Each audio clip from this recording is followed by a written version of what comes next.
Hello and welcome to the draft here at Summit Esports. We got PTS versus Dognitas in the quarterfinals face off on the Rift. We are just now getting into the game, waiting on the players to all get up ready. And Juan, how you feeling? I'm feeling great, Alsike. How about you? I am very psyched for this game, honestly. Up to 5 games. I'm ready for a heater. Yeah, I'm ready. I'm ready to see how long they can take it. I'm sure Dog and PTS, they both obviously want to win this game, and there's gonna be a lot of energy. I'm excited to see what kind of picks they got. I know Aurora just came out recently and it has been getting some play around the world, so we'll see if we see any of that. But yeah, I'm just really excited to get straight up into the draft. And is there anything you are really would like to see? Are you familiar with these teams at all? I am not familiar with the teams. And so I'll just talk on the drafts in general. I don't know if you've Yeah, been watching Pro Play around the world. We've I seen have. some I have. NASs being picked up as a like Ken and Gnar counter, especially with these marksmen being so prevalent Mhm. in all three of the lanes. So I'd be very excited if we see a Nasus pick up today. I mean, I personally hate the champion, but you can't argue that Wither is a very strong spell. I mean, Witter is super duper strong, right? I know that in some niche cases people have been picking it into things like Kalista and the bot lane. I know I've seen like Nasus support into Kalista and stuff like that just because the cripple is so devastating for certain champions. Uh, and I personally haven't seen any of those Nasus games, but I can imagine how that could be quite devastating. We'll see if we see any of that here today. I kind of imagine that some of these, I don't know if we have some of these players that have the Nasus pocket pick for the top lane counter, but if they do, you know, it's going to be very exciting. I am very, very, very interested to see what happens.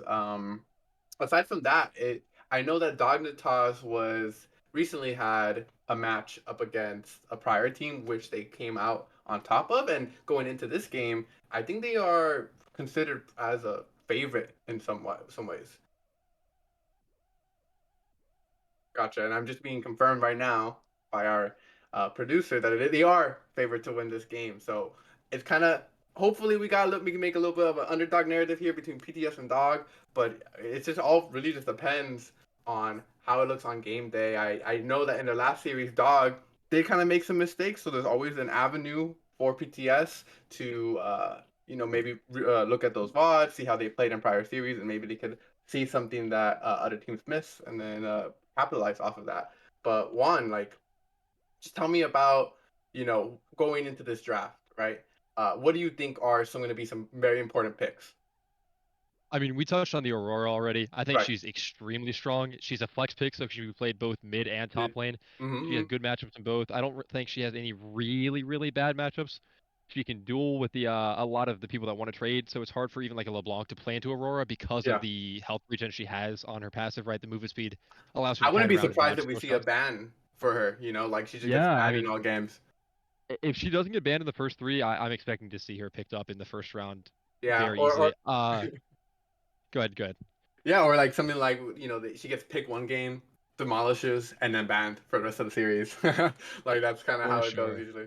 I know Yeah. other than that though in the mid lane, because we're speaking on it, and the Corki pick is still as strong as ever. ADCs as you mentioned prior, strong as ever. Tristana, Lucian, although that patch is coming out, that will nerf them a little bit, but still, I'm very interested. I imagine there's gonna be some high priority picks. Same similar goes for up in the top lane. We've seen a lot of Gnar, a lot of Zeri, a lot of Camille has been even thrown around a little bit as an answer to certain things. So really, I think we're just waiting for the draft at this point. It's been a while.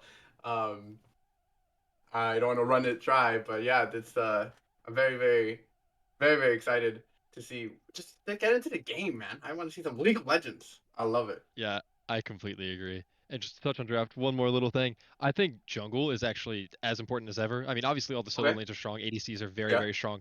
But I think if from a draft standpoint, I think jungle kind of drives the draft because you force your mid laner to pick AD if you opt into these AP junglers who are still very Right. strong. We see a lot of Zyra, Brand still as strong as ever. Lilia. Lilia has been popping up. Maokai is still good. We're seeing Sejuani. A lot of these AP picks. I mean, Sejuani does some physical damage, but still. Um, that force these mid laners in AD. But the some of the AD junglers are coming back in. Like we're seeing a lot of the Viegos still around the world. Viego. So Viego's always been a yeah, staple, right? At pro level for sure. play. So I I I think an yeah. early jungle pickup will really drive the direction of the draft. So your what you mentioned at the start was that you think with some AP picks it might kind of inhibit what the bot lane can play, right? Same thing goes for the mid lane, right? I mean, if you're going AP, you don't ever want to go like double AP AD. I mean, double AP mid jungle, right? For those duos, right? It kind of Right, yeah. requires your mid and jungle to be kind of versatile, right? For if you ever want to pick that brand, if you want to pick that Zyra, these power picks, right? It requires your mid laner to be just as versatile, so they have like maybe a Yone, a pick or like the ADCs that we've been seeing, right? Um, so then going towards the bot lane, do you feel like going into the series, we probably want to see bot lane be the focus more so towards the top side of the map? I think, yeah, I think the draft will be picked early because there are a lot of ADCs even after they're banned out, and there aren't any that are crazy, crazy strong right now. Yeah, I yeah. believe at least. So I think it's pretty safe to wait until the second phase and pick your ADC on 4 and 5 because especially you can see 3 or 4 enemy champions that have already been picked, and it allows you to pick an ADC that can deal with that a little bit more. If there's a lot of CC, you can pick somebody that's safer like the Jhin, the Ezreal that can deal with those threats a lot more. Hmm. Um, so I completely agree. I think we're gonna see top mid jungle as the focus for early. Yeah, I mean, I top mid jungle for sure. I think one and the other avenue where we could see a lot of variety is like in the support picks. Obviously, I know right now tank supports and engage supports have been really prominent, right? The Nautilus, Leonas, Brahms, things like that. Uh, and they're probably going to continue to be in this series. Although I feel like it's one of those areas in draft where I feel like you can definitely get a lot over. I know you were talking about the flex pick earlier with the Aurora up in the mid and jungle, but I feel like there's a lot of picks still available that can even be thrown down to support. We're talking about our Poppies or Gragas's, things like that. And so I feel like if it's another way to gain these micro advantages in lane and in the game, right? That teams need to be able to make use of, because it gets pretty boring to watch the same Leona Nautilus matchup all the time in the support. Yeah, I completely agree. Throw Rel in there, and then you have the three like kings of bot lane. Yeah. And I think we are gonna throw it on over to a break if I am correct, and we will get right back to the game.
Hello and welcome back to the Rift.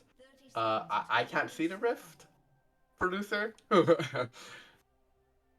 Just in the meanwhile, I'm sure the stream is watching the entering moments of the game, and I gotta say, I mean, I'm finally excited to finally get the game going. I'll say that, Juan. How do you feel? Yeah, I for sure. I saw. Okay, perfect. We are in the game now. I'm going to Woo! touch on the draft briefly. We see the Vi Ari.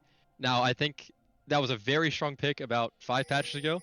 I'm curious to see how they play it now after the nerfs. I think it's still decently strong, but I'm not sure it's overly meta.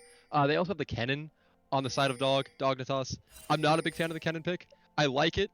I feel like it does good, but you're just so countered by the exhaust spell that the Zeri top did take. I feel like the Kennen is just so hard to play. Yeah, it's gonna be very interesting to see how this lane goes, considering that we do, like you said, it's Kennen versus Zeri. This is like entirely a skill matchup. Do you think that the Kennen went Ares, so I imagine it's not gonna be AD Kennen, but what do you think about that? Air is just his standard rune right now for laning. It just gives you Right. so much damage on auto attacks and makes your Qs do a lot of poke. I think it's pretty good into this area, especially if you hit her with 1 to 2 Qs, you can Mhm. easily threaten with a Vi gank. Gotcha. You think that it would have provide more value than, like, let's say, uh, a fleet in this case, especially up against the Zeri? Yeah, 100%. I don't think Fleet Cannon is that real, personally. I think Okay. the only other option here would be like Electrocute, just to get that extra burst out to make sure you're really killing her through the exhaust, making sure the Zaya, the Vex, they have a lot of squishies on the side of PTS. Yeah. So Gotcha. Well, talking about the game, looks like L lane's going pretty smoothly so far. We do see, oh, got hooked by Sexy. Naka's gonna lead Leona to go deeper in. Ignite gonna come through. Root's gonna land on Zac. He's gonna have to flash away, and all in all, it ends up ending pretty good for the side of the Blitzcrank and Zaya. Ignite and Flash expended by the Leona. That's 2 stuns down over on the opposing side, bot lane. And all in all, what do you think about that trade? yeah, I mean, I think Leona just overstepped, especially in the Lich Crank. You have to be so careful about his threat range. Gets hooked. Leona ease in, which I think was a little bit more of a mistake because it actually put her behind the Zaya feathers there, and Yeah. she ended up getting rooted and had to flash out. And I mean, you touched on it, but losing both Flash and Ignite completely for free with no spells spent is very dangerous, especially with this Maokai pathing towards the bot lane. Now, Vi is invading, but Yeah. very, very dangerous to get ganked when your lane is pushed up this far. True. Right now we see that Hamea does have a little bit of a pressure here in the mid lane. So if skirmish does break out here in the jungle, he does have first roam, as we are seeing right now. Looks like the Vi is just trying to take the red buff. They are Maokai and Vi are about to meet each other right now. Oh, she's just waiting. She's waiting for the moment. She's channeling it. Boom! It's gonna hit. Half health. He's gonna get chunked down. The Q's gonna knock her away. He's gonna keep running. She has the flash. They both have flash. Will they expend it? No, he's gonna just be able to walk on out, and the red buff will not reset. And all in all, pretty good outcome for the side of Dognitas. Yeah, I agree. That was a really heads-up invade by the Vi there. I don't know if they have wards on the Maokai or if she flipped it and just got lucky, but it's really good that she apparently called that out in comms because her bot lane was able to rotate up after they had taken those early trades and Yeah. pushed their wave in, and Maokai just got completely smashed and pushed off of it. And it's Really, kind of really good win for Dognitas. interesting. It's interesting to see. I'd be curious to see and go back into the VOD to see how the Dognitas bot. Ooh, a little bit of trade going through. Loco needs to be a little careful. He's getting chunked really low. He's gonna have to be kind of, yeah, just be really careful. He lost a lot of health there. Down in 10 CS to Zeri. So, oh, going forward, Zac is looking for an angle. No stuns available. The knockup is gonna go. Another root. Will they re-engage? Ignite gets sent out. Tim, will he flash forward? He's gonna flash. He's looking for the angle. Nico. Now it's Nico Tim. Vi is here. Will she hit the Q? Flashes forward. Knock up. And Tim goes down anyway. Zaya, 1-for-1. Yeah, fantastic play. It looks like Tim just oversteps, flashing in for the kill onto Leona there. Got a little bit baited. Whoa. I think Right. realistically he could have saved his barrier as Kennen. Hold on. I'm gonna come to you right now. Dre's going in under the tower. W's forward. Oh, he's just dead. It doesn't even matter. Walks right on out. Sorry about that, though. No, Dre, you're all Dre good. needed blood. That was a fantastic dive, making a play on the opposite side of the map. They saw Vi bots. They knew Yep. Kennen was under threat. Kennen did not base in TP when he had a chance to, and Yep. just got punished for it. Yeah, exhaust comes out just to ensure that there's no like return kill angle there for the Kennen, and we'll have to use that TP get back to the lane. Meanwhile, Sprinkler's gonna have to just walk on back up. gives Loco some time to hopefully get the lane into a position that he finds favorable. But looking at the map now, right, we see mid still being pretty neutral. Hamea continuing to have this push here in the mid lane. It's kind of what you expect from this matchup. Level 6 I think first, Gargoon, but hitting just a little bit after, so pretty even. Meanwhile, on the map, Drake is up, and we do get some pings from PTS noting that. Maybe probably not going to start that up soon, but they're just making care of that. We might want to trade the Void Grubs for this, and it looks like that is kind of what they are going to do based off the Maokai positioning. And what do you think about this trade here for Drake for Grubs? Do you think who benefits more? I don't think they're trading it. It looks like Vi had just recalled. She's heading towards the grubs right now. It looks like she'd be a little bit Oh yeah, late she wants to actually to contest Maokai that. doing it. Yeah. Yeah, I mean, I think that's a good contest. Now, I think her timing was messed up, obviously, since Maokai got there so early, Right. having already taken one. Now backing Right. off because Ari's rotating Yeah. up. But Ari's gonna rotate. Yeah. Grubs with the Zeri pick, I think, are just very, very strong because it gives her that split push ability that she doesn't normally have without them, right? So I Right. think it's a smart play from PTS going towards the Grubs early. Yeah, and I want to take a moment to look at PTS's comp here, right? So we do have the Zeri in the top lane, right? We have that double AP duo mid jungle, right? And with the Xayah in the bot lane. And what do you think like the core focus is going to be here in these team fights? Because they have a lot of team fighting potential. Hold on, Zac flashing forward, knockups for CC for CC. He does hit the Zenith Blade.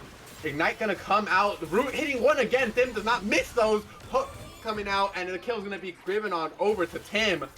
One kill for and Nico. Oh my god, wait. Gargubas keeps going. Nico's 1/4 health left. Sexy's gonna flash forward, he's gonna die. The MF slow from her E will ensure that Sexy Shawarma cannot make it out, and it ends up being a 1-for-1 too far forward for PTS. Definitely. I mean, that was a great TP by Vex. It really had to play, making sure she was watching the map as Kenna goes in. Yeah, Kenna goes in. The Maelstrom is gonna be used. Vi is here, and oh, it's just gonna be the ulti. Sprinkler has no other option, and this Vi coming here to help his top laner out, maybe make this lane a little bit more even in exchange. Meanwhile, Gargoomba and X-Ray are gonna be starting up this Drake. Yep, just trading out the Drake for that Zeri kill. Now, Zeri dying there is what I was a little bit, is what I was worried about when she used the exhaust on that dive on the cannon. She Right. did not have exhaust for when cannon hit sticks and had R, and just died because of that. Yeah, And then I think the Vi showing up also probably matters a little bit, you know? For sure. I mean, I think that's what you're playing towards when you have the cannon Vi comp. Definitely. But back to what we were talking about a little bit earlier, now that the game's kind of calmed down a little bit, and I'm lying because Zac is just got is getting ganged up on as he tries to use that Senate Blade to get an escape out of the roots. Oh my god, Zac just getting hit by all these feathers, man. He cannot catch a break. Yeah, Zac just, I think, greedily walking into the river there. They knew that Maokai just did the dragon, I mean, Yeah. 30 seconds ago. And walking back towards that, especially when they don't have wards in the bush, is quite dangerous into a Maokai when you know the Blitzcrank is right behind. Zac just seeming to overstep once again. Yeah, and it's really unfortunate because it's giving a lot of gold over in situations where really I think Dogs should be ahead. They've kind of played. I think Vi has played the map very well to gain leads, not only in the top lane but up against the Maokai. You see wave going forward. Exhaust comes out. Maelstrom is not there, but the Vi is here. Misses the knockup. Crash out is gonna. Breakdown is gonna happen, and Sprinkler is gonna make it out. Flashes away. They're going for it. Flash forward by Asian Jason, and they will both make it out. Dive successful by Dognitas. Yeah, that was a bit unfortunate. Zeri actually failed her E over the wall there, where if she hadn't missed that, she would have just slid all the way under her tower and would have been out completely. A-okay. So, Yeah. yeah. It's really being unfortunate. And do you know how hard is that to actually line up for that theory? Would you?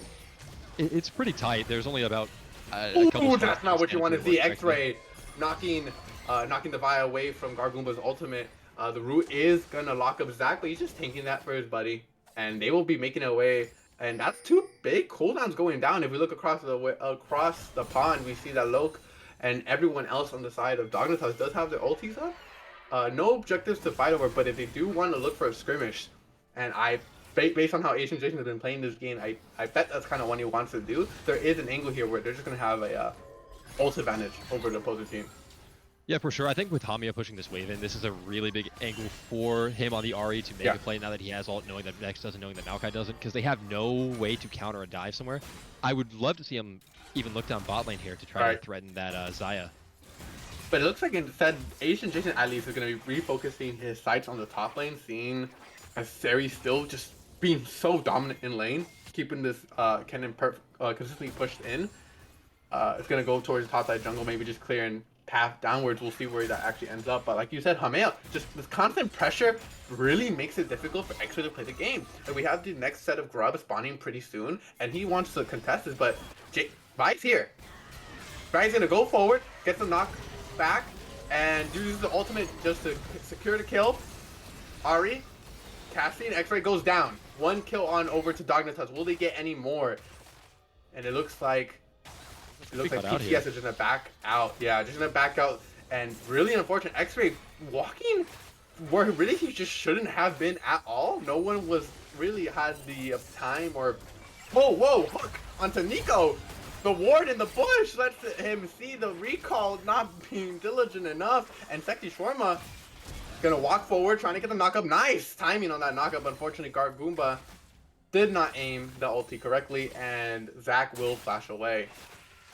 For sure. I think that was a really good play from Sekti Shawarma, actually. With the ward, he faked hitting the minions to act like he didn't know that Nico was recalling the bush, and threw out the hook at the last second, and seemingly caught Nico shopping to pick up a nice pick onto the bot lane. Yeah, really well done, as you said. Oh, crash.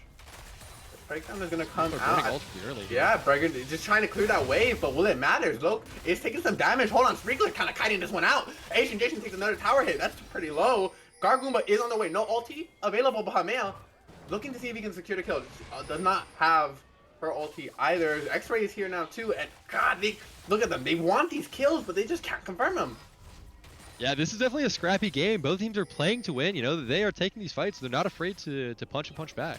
Oh, X-Ray, yeah, he's still here.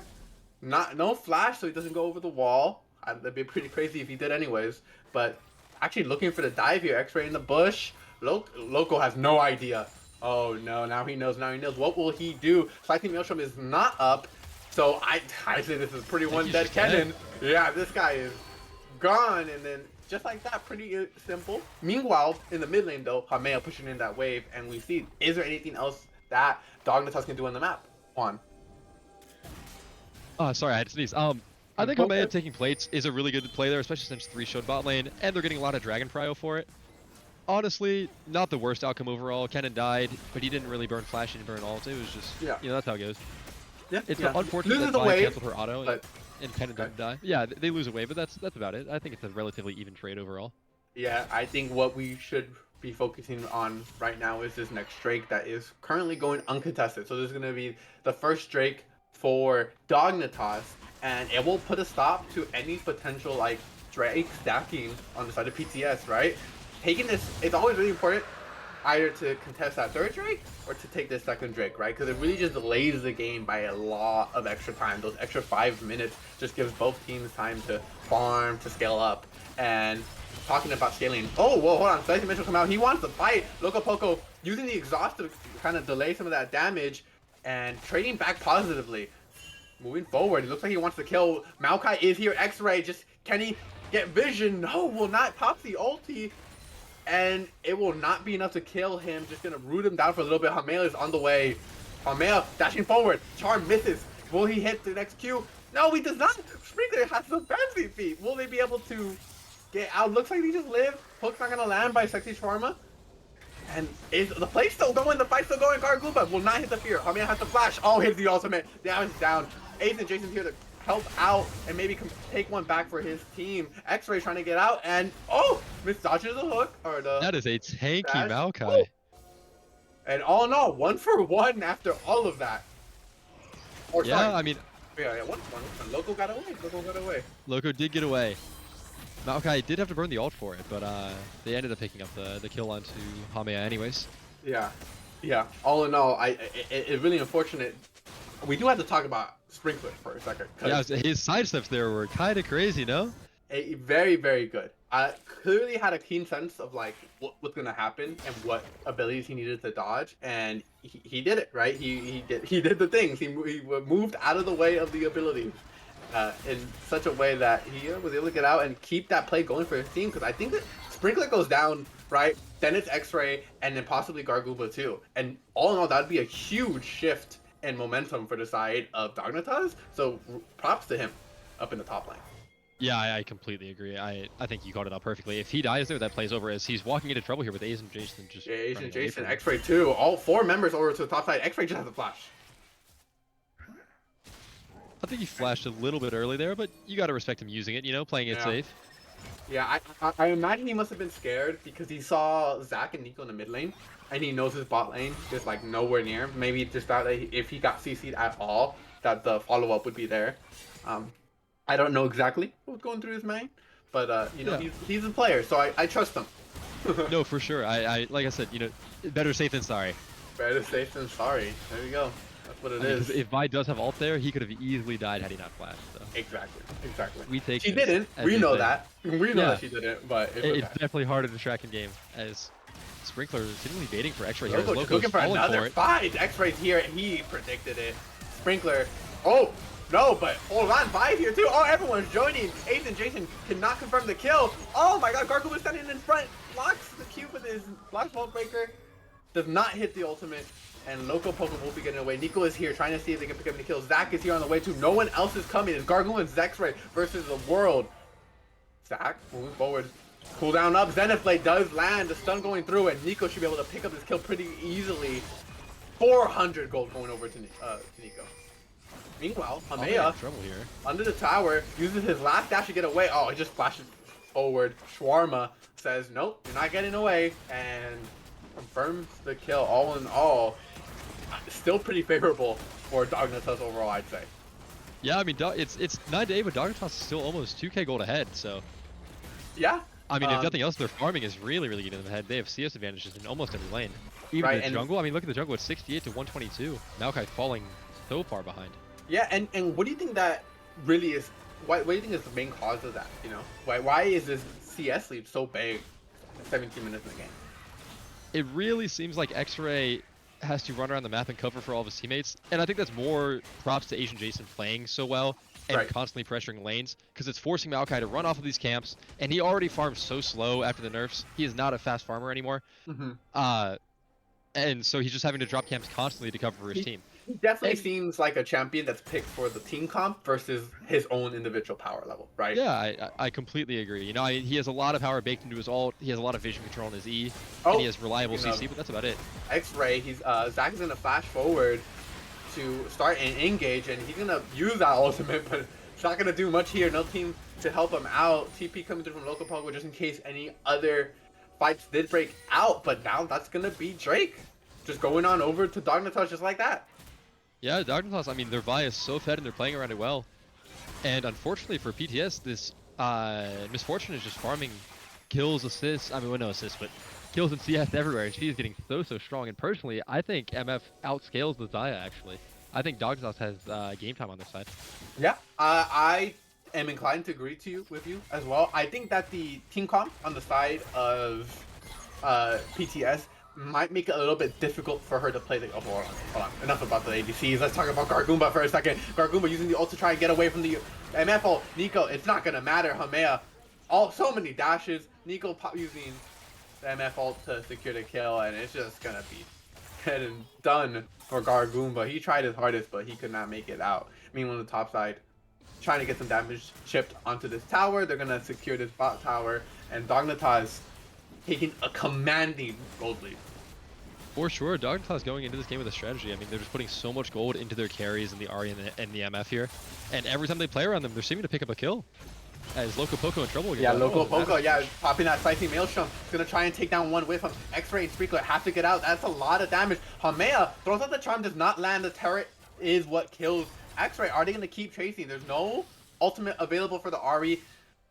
Kennen is gonna be a fast little rat. Sprinkler had to flash away there as Vice hits the ult. Ace and Jason, just everyone on the map here to secure the kill onto Sprinkler. Second Stormer trying to trade one back onto Loco Poco actually. Will he die? Does get the kill. He's gonna die to the Ignite. Gargoomba now 1v2. Here comes Tim, 2v2. Can they win it? Ace and Jason has to play this beautifully. Does hit the knockout on the Gargoomba and just gets rooted up. Tim is going crazy. Hamea finally getting his ult back now. Here comes Nico and Zach.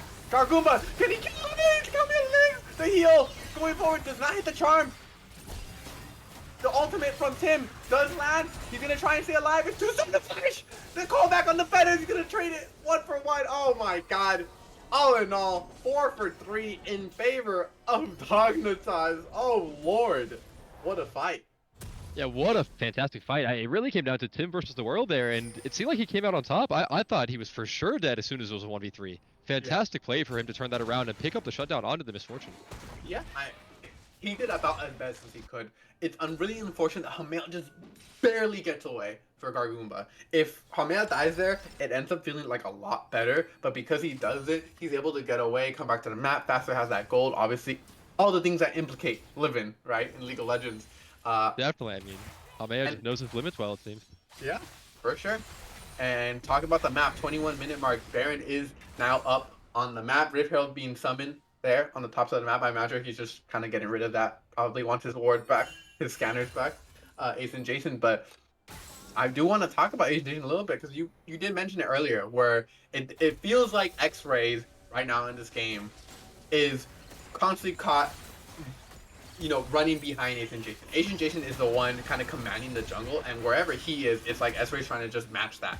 And speaking of X-Ray using the ultimate, not able to quite lock anyone down. Hamea crashing down that Rift Herald into the hitting the charm too. That's a lot of damage chunked onto Goomba. All in all, it ends up being pretty even. Yeah, just some healthy trading, going out through them out the map. I mean, a lot of damage onto the tier 2 there by Hamea. Yeah, that's gonna be important for when if they get this Baron buff, just gonna make that much easier to crack. Yeah, both teams kind of just waiting on a go button. Yeah, Ace and Jason is a go bin. Yeah, that's a go button. Me, yeah, for sure. Oh, and there's the ultimate for Loco Poco. It's happening right now. Tim using the callback is not going to do anything. He gets caught out. Sexy Shawarma not nearby to save him. And they're going to turn right around and say, Baron, it's time. 6-3. Hey, AD carry is dead. Oh, the hook! The hook secures the kill. Loco Poco is down. And maybe they can contest now. Zeri is still bot side, doesn't have TP. This is still a 4v3 if PTS walks up to this fight. We're gonna try. Ult does land on Nico from this Yordle. Oh, they're playing it slow. Wait, no, Zach is going in. MFO kind of come down, secure the kill on guard. Boomba, can't they keep running? Getting so many resets here. Yeah, Ari just gonna keep running, using that dashers to run across the map. X-Ray, Charm gonna land. He's gonna go down. Trying to buy some time. Meanwhile, in the pot lane, Zeri just keep on pushing. Gonna have to run now. Zeri taking up 2 towers though. Baron did not go down, so they stopped the Baron in exchange for 2 kills. But the side of PSD did get a couple towers. So all in all, Gold League kind of gets even up, only 2k behind from 4k earlier. Yeah, definitely. I mean, I think you take that if you're PTS. They caught out Kennen on a greedy recall. I was gonna say he had a really good play into catching out Tim. Tim stole much of the gold on the blue side here. And Kennen had a great ult, didn't have to flash for it, and then he recalls in the bush that is warded, and Blitzcrank hooks him. And because of that, PTS was able to walk into that Baron and stop his team from doing that. So Kennen with a great play and an unfortunate, I'm not going to call it a disaster, but an unfortunate recall right after. Unfortunate just all around. I mean, it's just one of those things. I feel like Sexy Shawarma, he must have like some mind control abilities or something, because people keep thinking they could recall in the vicinity of this guy, and he's just hooking him. No, he's got his eyes peeled. He knows, he feels it. He has that Blitzcrank instinct of where people are. Oh, okay. Well, let's ignore that hook. Okay, let's ignore that one. He burned the Ariel for it. It could have been worse. He was just trying to predict the dash. He burned the Ariel for sure. Exactly. We give credit around here. Baron getting started up. Drake going to the side of Dognitas. That's going to be Soul Point, but will they be able to stop the Baron? This could be really, really dangerous. Zach walking forward, taking a lot of damage earlier on. Oh, look at the MF ult! Onto 4. Sexy Shawarma gets the hook. Off of the Maelstrom. Gets all 4. They're all stunned up. All the damage. Wait! But can they keep it going? Sprinkler trying as hard as Gargumba. They're able to get some back, but it's just not enough. Oh my god! Look at the team fighting. Yeah, that was just fantastic. Just wonderful execution. MF flanked around into the blue side jungle there and was able to get an ult onto, I believe, 3 members of PTS. Great position from that. Kennen flashed in, got exhausted, but it did not matter because he still hit 4 people and stunned up all of them, which allowed his team to just secure the kills. because they put so much gold into the Ari, into the Vi. Just really, really good team fighting. Really well played from You can exhaust the Dognitas. damage. You can exhaust that beautiful, beautiful CC. And boy, don't League of Legends players just love CC? Isn't that what this game is all about? Hey, I'm a top laner. CC is basically my middle name. Yeah, I well, love you're like a CC. fake top laner, right? Because you play TF, so it's like, like, are That you was the really? old me. That was the old me. I'm changed. I'm a changed Yeah, man. yeah, sure. Okay, whatever you say. I barely know you, okay? So I just gotta, They're take you at your playing word, I Zeri guess. top. That's no better. Very top? Man. Yeah, I mean, maybe you might be onto something, okay? Yeah, You might be yeah, onto something. for sure. But Now, what do you think speaking about this Baron push? I mean, it's a Baron push. Pretty It looks great. dangerous. Yeah, I think it's. Yeah, I think they are divvying up the players here very well. It definitely should be like a 4-1. Oh wait, hold on. Zach getting caught out by a hook. Sexy Shorma just gonna use that W ability and just like reduce like 50% of the damage. It's okay. That's balanced. Zach is gonna walk away pretty helpfully. And all in all, like I was back to the Baron push. I think it's going pretty well. They're keeping the Kenu up against the Zeri, which even though that is kind of a painful matchup even to this point, it is still the best, matching that pairing they can do. And having everyone else just kind of keep pushing this tower in the mid is, I think, the best way to play this Baron. You see now, though, Hamea is also... Oh, hold on. Hook onto Zac. Will it actually lead it to anything this time, though? Loco Poe going forward. Oh, it's going to lead to the death of PTS, I think. They're going to try and get the kill back on the X-Ray. Loco Poe is actually getting pretty low. Going to die to Tim. I'm sorry, I'm a liar. Loco Poe going too far using the Spicy Maelstrom, but Hamea on the top side of the map does get the tower in exchange, so they are able to crack just a little bit more of the base. Looks like X-Ray will have to recall, and, Dog starts to feel confident to stay here. Poke is going to hit onto Zac again. And he's going to use that W, tank that damage up. It looks like they want to make a play here. They know this is an angle. And it just, Dognitas is going to walk away. Just can't follow up. It's hard for them to really engage without this Maokai around. I completely agree. Maokai always burning his ult a little bit earlier than you would like, I think, and it's making it really hard for them to team fight. They keep hitting hooks onto the Leona as well, who doesn't really care because she just takes no damage. Yeah. And as she gets hooked another hook, but will anything happen? Oh, hold on. Wait, something is happening. Oh. Team Killer, we're lying. Oh, whoa, meanwhile on the bot lane, Hamea's 1v2ing? What's going on? X-Ray is trying to get the kill back. He's trying to avenge his fallen teammate, but can he do it? Oh, the heal has one more dash. Charm, will it land? Will the charm land? Oh, so close. Sprinkler able to secure the kill. Oh my god. Hamea, Loco Poco. Oh, what is happening? What is happening? Hamea just on Demon Time 1v3ing and coming out on top almost. Yeah. Loco Poco with a great TP to follow it up. I think that's just going to be game as Asian Jason and Nico are pushing in the mid lane here. They still have 2 Baron buffs. Believe in Tim. Believe in Tim, Juan. Tim can hold it. Hey, Tim's doing his best. He's trying.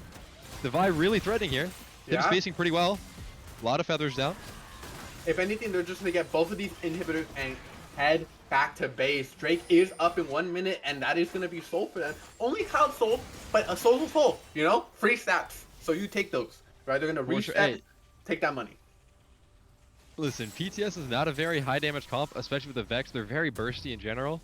And unironically, Chemtech Soul helps with that. It will help keep you alive through that burst. Yeah. And then also, I just want to touch on, I think Blitzcrank needs to hook not Zac a single time. Because as nice as it is to hook the beefy frontliner, Zac kind of just presses W, walks away, and heals it all back with Warmogs. Yeah. So I'm really hoping to see Blitzcrank trial somebody else. Yeah, I agree. I think that in these fights, it just has not been a good way to start the fight. That's just the truth, right? He needs to find members like Nico, Loco Poco, really anyone else, basically, besides Zac, would work. The problem is, can he get these members? I mean, they're all pretty slippery. I mean, Nico has the MF movement speed. You have the dashes on Ari. There's just so much movement on the side of Dognitas, so I can understand why it may be difficult to do so. But things like this, playing around these bushes, is how they're going to make something happen. Maokai is coming out. Will they be able to do anything off of it? No, they're not. It's just going to be wasted. Zac flashing forward, does not hit anything, and everyone is just whipping. Sprinkler has to dash across the pit. Drake is started up. Asian Jason's here. We'll use the ultimate to get re-engaged. Meanwhile, Tim is having a 1v2. Oh, it hits the roof. Asian Jason's here to secure the kill. Going out to Sprinkler. X-Ray trying to hold off the team. Asian Jason is getting the MFO. Will kill 2. Will kill 2. Nico's gonna get the 3rd. Triple kill. for Nico, and the rest of the team will just go straight down to the mid lane and end this game. No one on Dognitas dies. That was a fantastic engage by Ace and Jason there. He went into 4 people and just did not die. He pressed the go button. He knew they would win the fight, and they were able to clean it up. Yeah, just a lot of faith on the rest of his team, right? That's what it all ended up being about. He knew that as long as he could stall these members, these 3 members of the team, everyone else would just do the rest. And he did his job, you know? And he even came in at the end to bail out Hamea. I think that's a jungle MVP situation, but I don't know. I'm just watching, you know? Hey, I would agree. Yeah, I think Asian Jason takes the personal MVP for that round. Hamea as well. I do want to touch on him. He played that last fight expertly, I think. He got onto Tim and got him down to about 5% HP entirely by himself, took him out of the fight alone, and that was all they really needed to win. Yeah. And I think going into the next game, we're gonna have to see what these teams can improve on. Because all in all, Dognitas coming out looking strong, but PTS did not go down without a fight. You know, it was pretty even for I want to say about the first 20 minutes of the game. After that, it kind of started going more towards Dognitas' favor. But I'm very interested to see how PTS develop over the series. And based upon that, I think we're just gonna go ahead and go to the break and come right back with some more League of Legends.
Hello and welcome back to the stream. Summit Esports, Dognitas, PTS. Dog has blue side, PTS has red side. Let's get into the draft and start with the bans. One, what can you tell us so far? Yeah, I mean the brand already banned out. We did talk about that last draft as being a jungle power pick. The Shen also being banned out. I'm assuming that's a target ban Yeah, I'd to imagine so too. Loco Poco. Or no, that's Sprinklers. He goes Oh, Kraken Sprinkler Slayer ban. Shen. I see. That's an interesting ban, but good for them.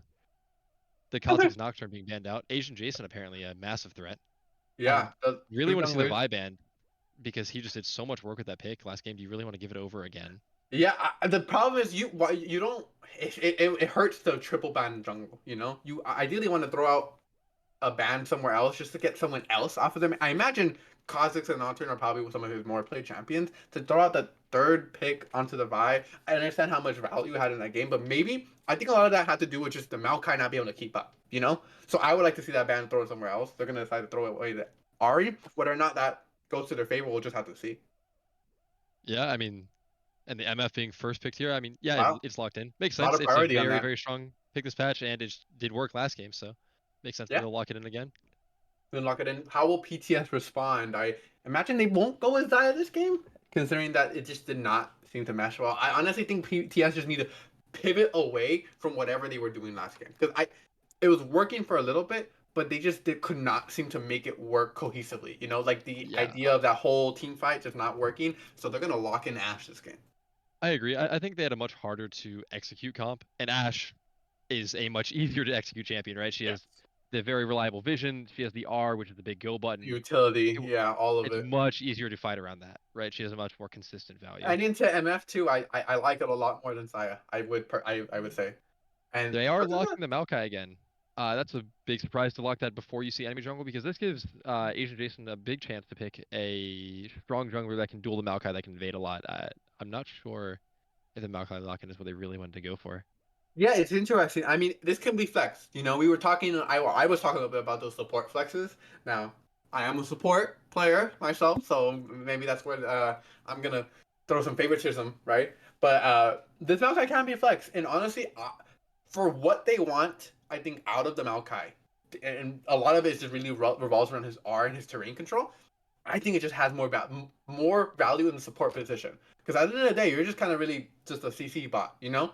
So I think throwing that Maokai down to the support position and then picking up a jungler that can more properly match whatever Asian Jason ends up picking. He picks a Nidalee, The or Nidalee he's hover, oh yeah, Nidalee hover. Sorry, I'd probably gonna be locked in. That'd be really cool. Oh, swaps and away he's the like the Zen Zen. instead. No I, fun. I would have loved to see the Nidalee. She is so fun. I have an account right now where I'm playing Nidalee. What a fun champion. Really fun to watch in competitive matches like this Of too. When you have course. everyone on comms, that champ is just a complete psychopath. You get to run Yeah. around everywhere, take every jungle camp. It's awesome. It's either some of the most fun League of Legends you can see or some of the most disappointing League of Legends you can see if you're not hitting those spears. For sure. I um mean, the Blitzcrank being locked in again here okay, from let's go. PTS Okay. So kind of a makes mirror. sense Swap they thought the Zaya was a problem, apparently. That's what they thought the problem was. for sure. Um And I mean, I think with the Braum too, Braum is a lot easier to kill if you hook him than the Leona is. yeah, yeah. So I a mean, lot easier to punish that pick. I don't know about a lot. Not I don't want to disagree with my co-caster right now, but he's definitely not as difficult with the hook for sure. I think Braum has a lot less damage reduction than the Leona can potentially have just because of how the W works for Leona versus Braum's wall. But For all in sure. all, I think that he as a disengage, I think he can serve like there can be a scenario where I still Blitzcrank hooking in this Braum, and all of a sudden you get Braum lard onto like a 5-man Braum onto your team, and then like you Yeah, get wiped. definitely. You know, so you gotta be careful with it. You know, gotta be careful Yeah, with no, it. you're very right. Like, I mean, you can definitely bring a nuclear bomb Braum into your team. Uh, you just gotta hope you don't do that. I'm trusting that he won't fall for the bait. Yeah, or maybe let's not hook the tanks. You know, maybe that's the adjustment. Hey, hooking the MF could be world Yeah, breaking, as yeah, we see the Vayne and the TF band here from the side of Dognitas. interesting. So presumably directed towards top lane again, right? Yeah, I would imagine. I would And, imagine. and considering this, I mean, what a roster, by the way, for the top laner. We have the Shen ban, the Kraken Slayer Shen, TF ban, and Vayne ban. I mean, that's a lot of bans thrown to this top lane. A lot of respect given there, and I'm very For interested to see sure. what he ends up actually picking up. I imagine they're Yeah, gonna give Overlast pick to him. yeah. I mean, Hamia picking up the Silas here. I think he's gonna lock it in. I have played on a team with Hamia prior, so this is coming out of a place of love.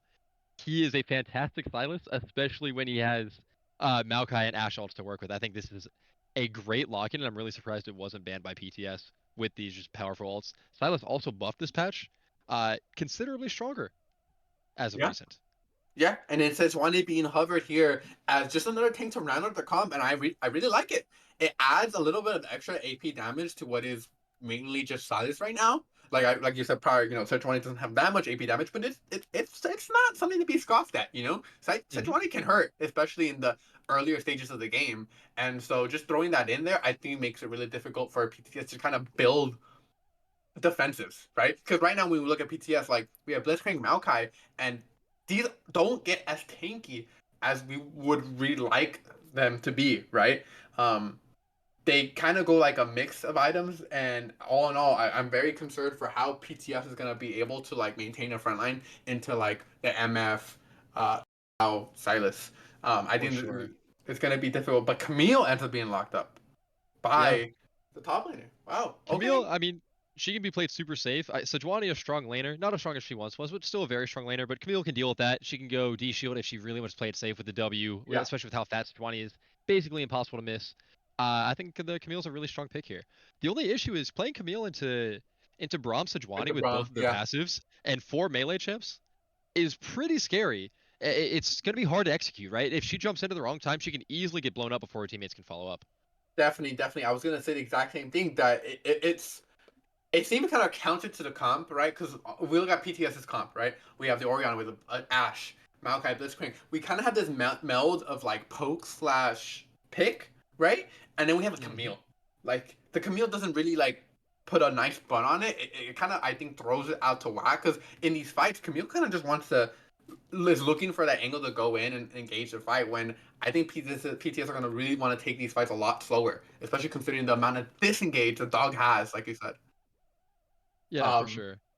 but with that, I think that we are going to go to a break while we get this game up and running, and let's see what actually happens with these teams. Because at the end of the day, draft is draft, but the game is the game.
Do we fight to hold our heads up high and beat the drum to what we love? Risk the fall, or we have felt it all come crashing down from far above. Stars are rising, countless worlds colliding, only one will take it all. Can we bring to fall the giants? Can we make the final call? We are the ones to ignite the darkened skies. The champions of the world that we defy. The sole right of the few who rise up high, and we all fight at the last light.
We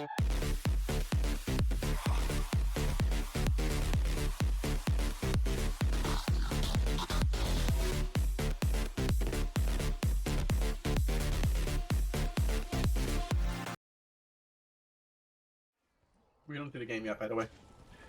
Going into the game, back to the Rift. Game 2 of 5. How is everyone doing? Juan, how are you? I'm doing good. I'm excited to see the Camille play because personally, I play a lot of Camille and solo queue, so I'm excited to see how that champ does. Yeah, I'm very. You play a lot of Camille and solo queue? Oh, I know who you are now. I know what kind of man you are. Wild. Moving on. Yeah, let's talk about the game. So I'm very excited to see how these team comps and these drafts kind of really end up playing out into each other. Uh, excuse me a second while I try and actually get the.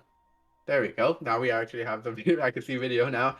Um, all in all, looks like everyone is being pretty standard. It looks like actually PTS grouped up for a little bit, but now they're just gonna go back and make sure no one is staying around in X-Ray's jungle, being a little sneaky.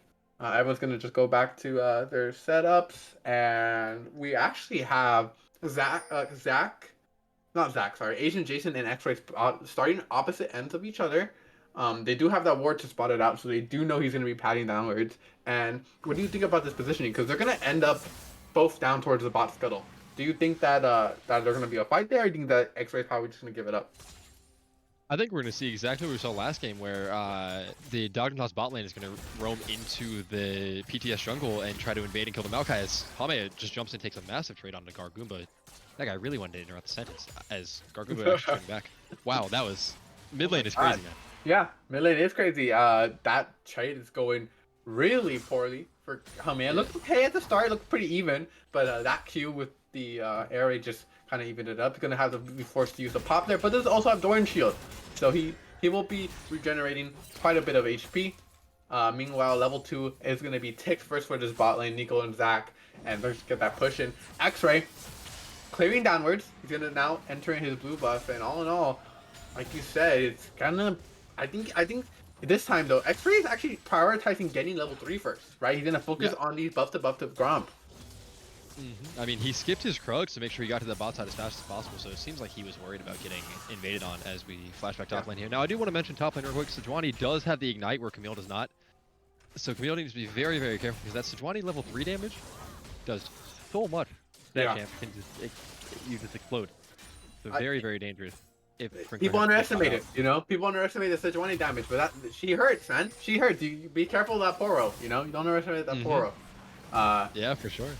But for now, Sprinkler does have this lane pretty much in his control, right? Has a local... Oh, hold on. We were just talking level 3. Trading back. Stun is going to land. Going to lock local Poke. Grasp going to proc. Hits that W. And no follow-up trade's going to be happening. Just going to kind of go pretty even. Both pots being used. And Sprinkler with that extra pot will be able to just heal a little bit further up. Empowered Q. Local Poke. He's a little bit bloodthirsty. He sees an angle there. If anything happens, hopefully the camera will pan back right up. But right now we're going to be looking down up here at the bot lane. Zach and Nico going to get this push in. X-Ray is nearby, so they are probably feeling pretty confident to move forward here. And everyone is here. 3v3.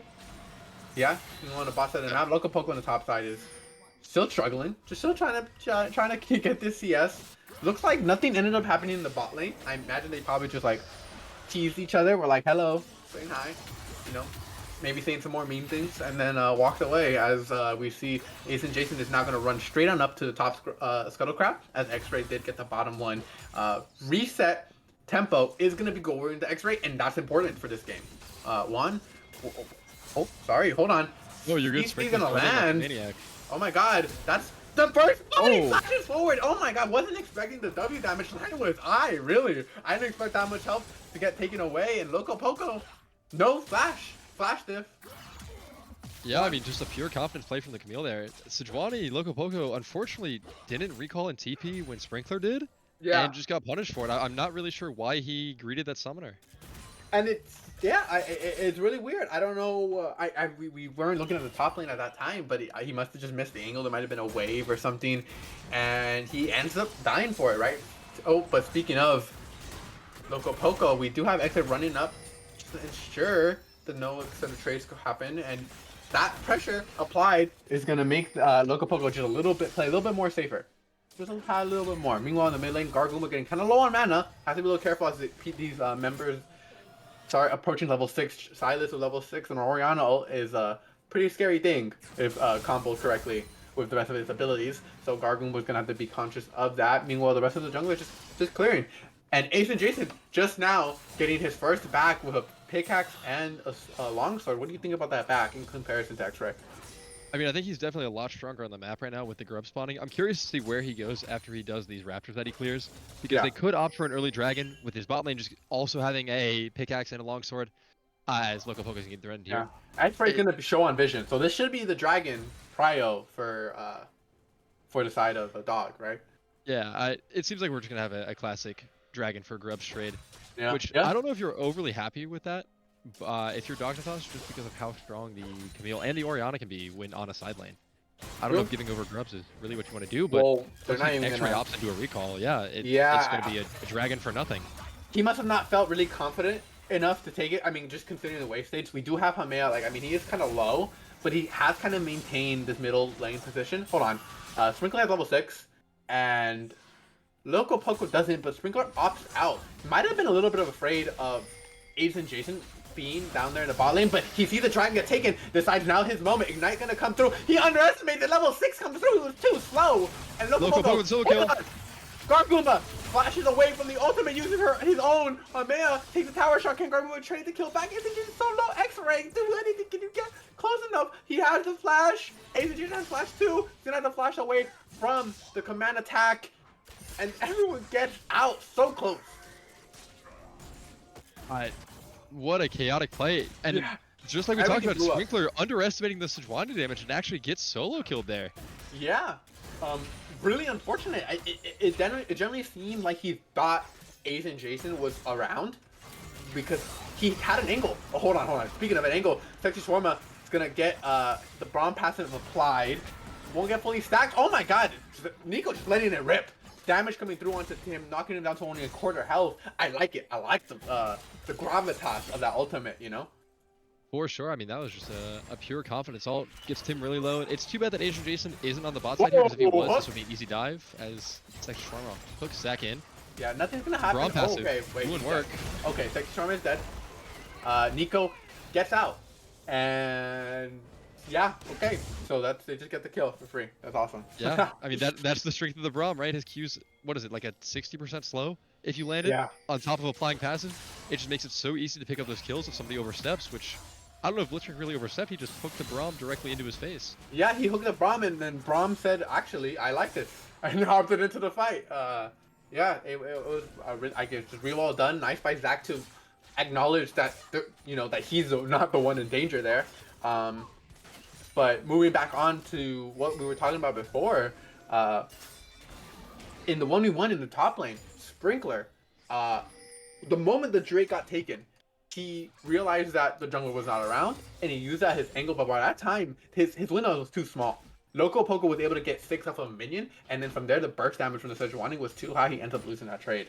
So all in all, Sprinkler just being a little bit late on the call, little hesitation, leads to his death. Otherwise, we would have seen a 2-0 Camille in the top lane, and Loco Poco would have been gone out of this game. For sure. I mean, Camille, even after getting killed, is still constantly getting this lane prio, is up, 14 CS right now, is taking massive trades onto Loco Poco. This is only going to get worse as the game. Yeah, imagine if she was 2-0. For sure. A dangerous thought. Asian Jason might need to start playing around topside more just to try to bail out his top laner here. I don't know if you can let a Camille just take free reign over the game like this.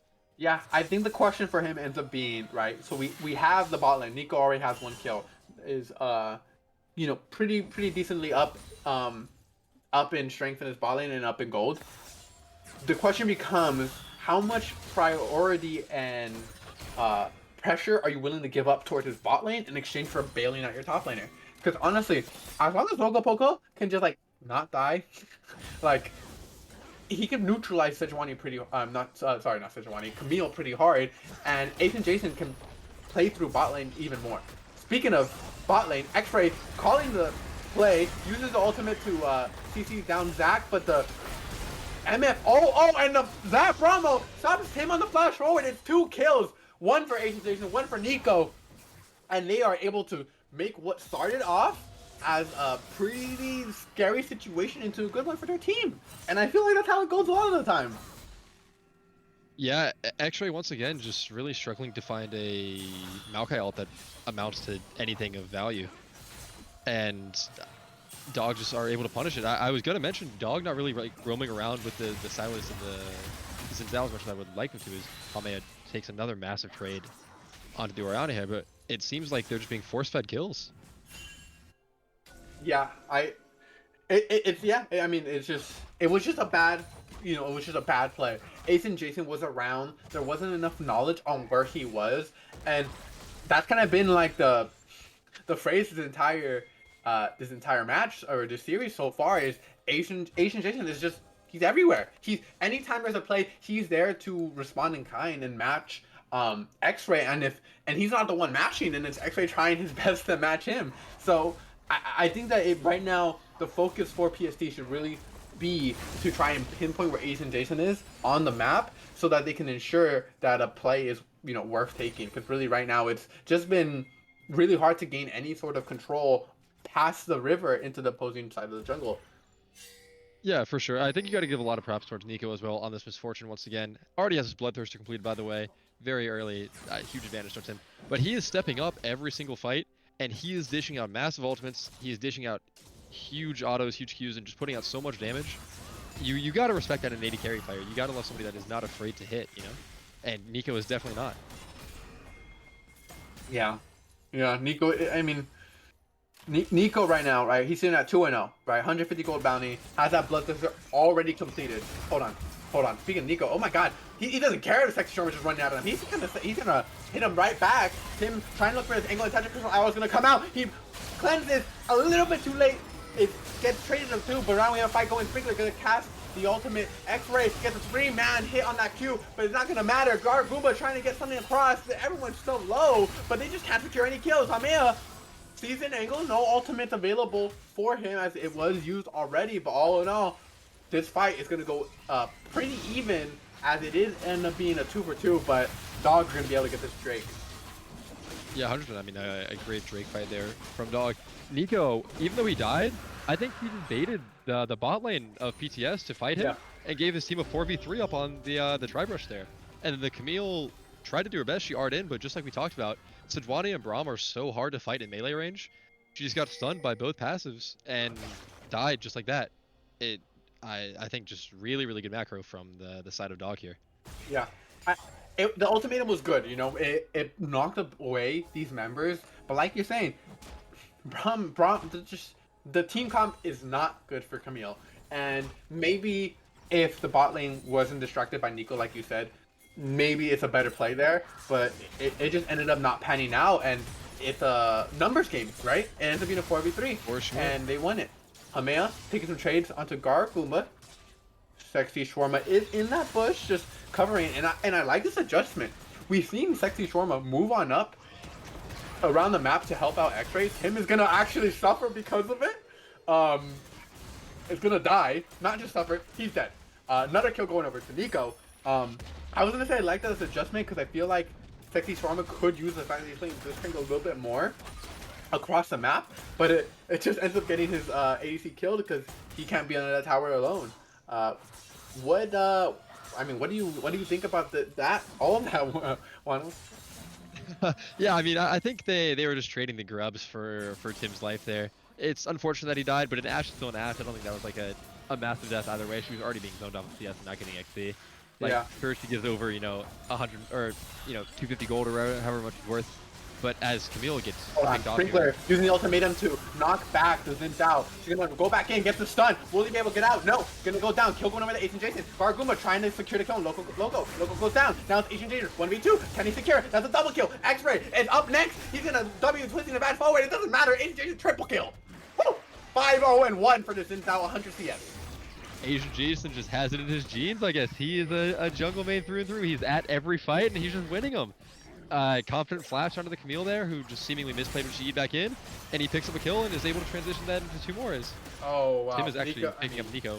whoa, Wow. that's really good. Nico, I don't know how that happened. We just kind of panned on over, and Nico was dying. I imagine he must have gotten hooked, or something of that sort. But nice, good kill for him off the back end of that.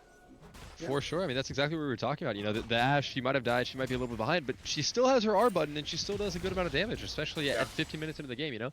She's a threat, so... exactly. Not a terrible champ to leave alone, to let your Blitzcrank over on the map and try to also impact is it. a threat... Sorry to cut you off. What also is a threat is the Eclipse and Zao with 5 kills. Hamea also looking to prove trying to be a threat. Zach gonna throw down the Braum ultimate, just gonna slow Gargoon, but Gargoon can't do anything, man. Exhaust comes out, overkill, man. These guys don't care. Hamea's gonna be able to make it out of the pit. X-Ray trying to get something back across, just has no damage. Has Leandri just does not doing anything. Loco Poco trying to get away. Sprinkler being able to chase him down. Oh my god, Biden going everywhere. It's like Storm in the mid lane. It gets brand down by Nico and Asian Jason. Meanwhile, we see Loco Poco able to somehow get away. Okay, Hextech Ultimatum is not yet available. Sprinkler, that probably explains a lot of that. And all in all, kill 4 Dog, and that's it. Yeah, so many kills. I was really hoping that Sprinkler was going to be able to pick up that solo kill onto the bot side there. It looked like he had it. It's unfortunate that he wasn't able to pick that up, because now that means the 2 kills that Dog got there were both just completely for free. Yeah, I mean, I think that... What do you think that PST... Sorry, not PST, my bad. I don't want to be a bad PTS. PTS. What do you think that PTS, right, what is their angle to get back into this game? Like, what do they have to play towards? Okay, hold on, because... Okay, no, it's all good. She's just going to EOA. I think 100% with their draft, especially with that Camille last pick on this red side, you need to play towards your Camille, right? I need to see Maokai around her always. I want to see Blitzcrank in that lane. Because if Camille can't carry, I don't know how this team wins, right? Even with an Ashe, like, you're going to get outscaled by an MF. Yeah. There's so much threat from a Sejuani always. Camille is your win con. And I need to see their team play around that. I need to see Orianna looking for these proactive ults with the Camille. And so far, Sprinkler's played his lane fine, but they haven't done too much in, like, looking for It's just been a lot of skirmishes, you know? No, yeah, there's been no team fights so far, right? 100%.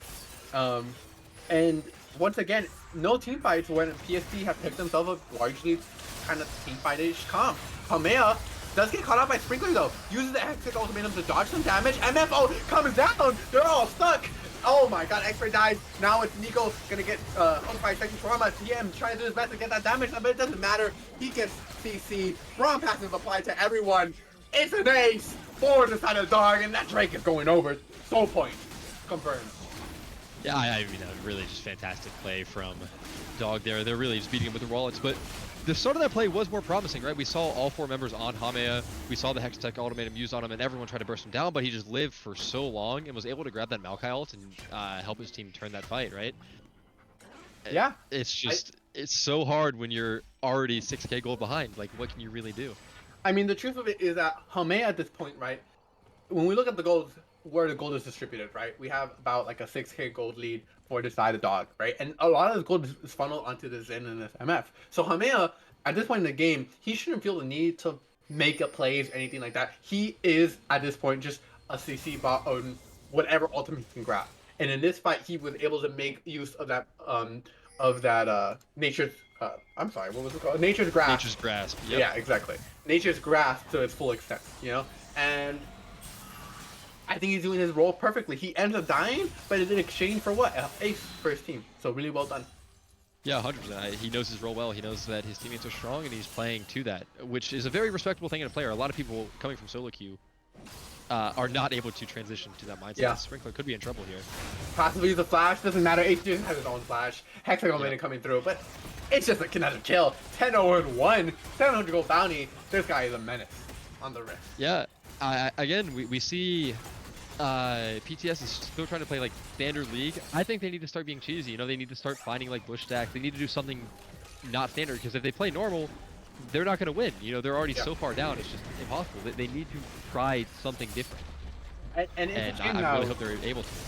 It's a shame now that like the gold lead has loomed so high. Hold on, hook coming through onto Zach is gonna bring him down to half health, twisting the advance. And Nature's Grasp gonna lock up some more members. The ultimates are being cast to kind of disengage. Zakbar, they're not the re-engage, sorry. X-Ray getting chased down, all the damage coming through. Nico just throwing those Qs out, the damage. Sprinkler's gonna get a broad pass to play. Exhaust gonna make sure he can't move. The CC is ridiculous. They can't play the game.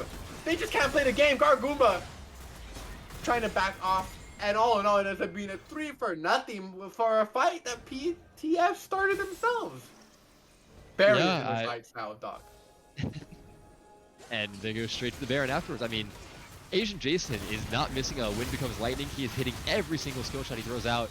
His Eclipse into Sunder Sky give him so much sustain, and it's just a really he's commanding every team fight, right? Because Nico is untouched and is sitting in the backline dishing out damage.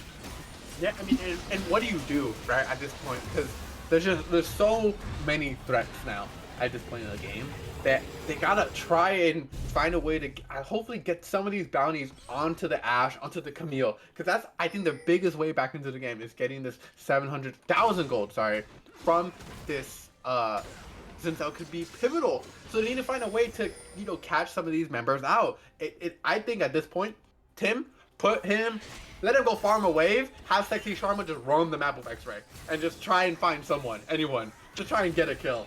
I completely agree. You have to do something. You can't just fall over and die. And unfortunately, so far, we're seeing them roll over. Also, the Camille has not picked up Merc Treads yet, which I think is an interesting choice because every single fight she's been CC'd for about 8 years. Yeah, And, Camille has E, doesn't need them. Who cares? Who needs boots? Yeah. Not Camille. So she never needs completed boots. You're so right. She can just Spider-Man around the map. Yeah, As Tommy exactly. pushing into Gargoomba here. This is just such a tough spot. All 3 lanes are pushing into Baron buff, and PTS are just, getting pushed in. They're not doing anything. They're losing vision control. They're losing jungle camps. They're just. He's just walking up under the tower. It doesn't even matter. Gargoomba cannot threaten him at all. He has a Seraph. It is so much disrespect, yeah. Gargoomba has a Seraph and it's not even completed. He doesn't even have the shield from it yet, unfortunately. Sprinkler looking for an angle into local Pogo. The Ash Arrow is gonna land. It's time to Crystal Arrow. Tim running right on over. Sprinkler, good Hex Elementum, keeps them in the fight. Oh, look, Pogo is deciding, hey, if I'm gonna die anyways, I'm gonna at least try and get one. Tim is gonna be forced to use that cleanse, but meanwhile, they're losing their base. They're in the base. X-Ray's dying. Oh my, Nature's Grasp gonna get used. They're gonna keep on going. Baron buff. It's a 4v3 on the bot side of the map, and they get punished for it. Camille and Ash get back in time, but they end one? I think they can end. They have another wave coming in. They have a Braum that can't die. They have a Zinzal that does infinite damage. comes out. Camille, he's deciding to go in. Tim is gonna get He has Zonya. Zonya is gonna keep him alive. Camille just keeps going. Oh, that's one tower down. Shawarma doing as best as he can. They're gonna eat him for lunch. And the game. Breakfast, lunch, and dinner. That was a buffet that game. Dinner. They ate them alive. Time zone oriented. They're gonna eat them for dinner, right? For our East Coast people. All right, or I guess it's pretty late over there now, huh? Yeah, it's 10:30 over here. Yeah. Hey, some people like to eat pretty late, Hey, listen, Dog is respecting my time. They are ending these games quick for me. Yeah. 22 minutes about that game, right? Yeah, right around there. Game 2-0 for Dog. Match point. PTS up against the wall. They gotta find something. Juan, what do you think going forward into this third game? What's the adjustment? I think you need to put Sprinkler on a tank, right? We've seen it on carries twice now, and both times he's ended with negative KDA, a small CS lead, but it's amounted to nothing.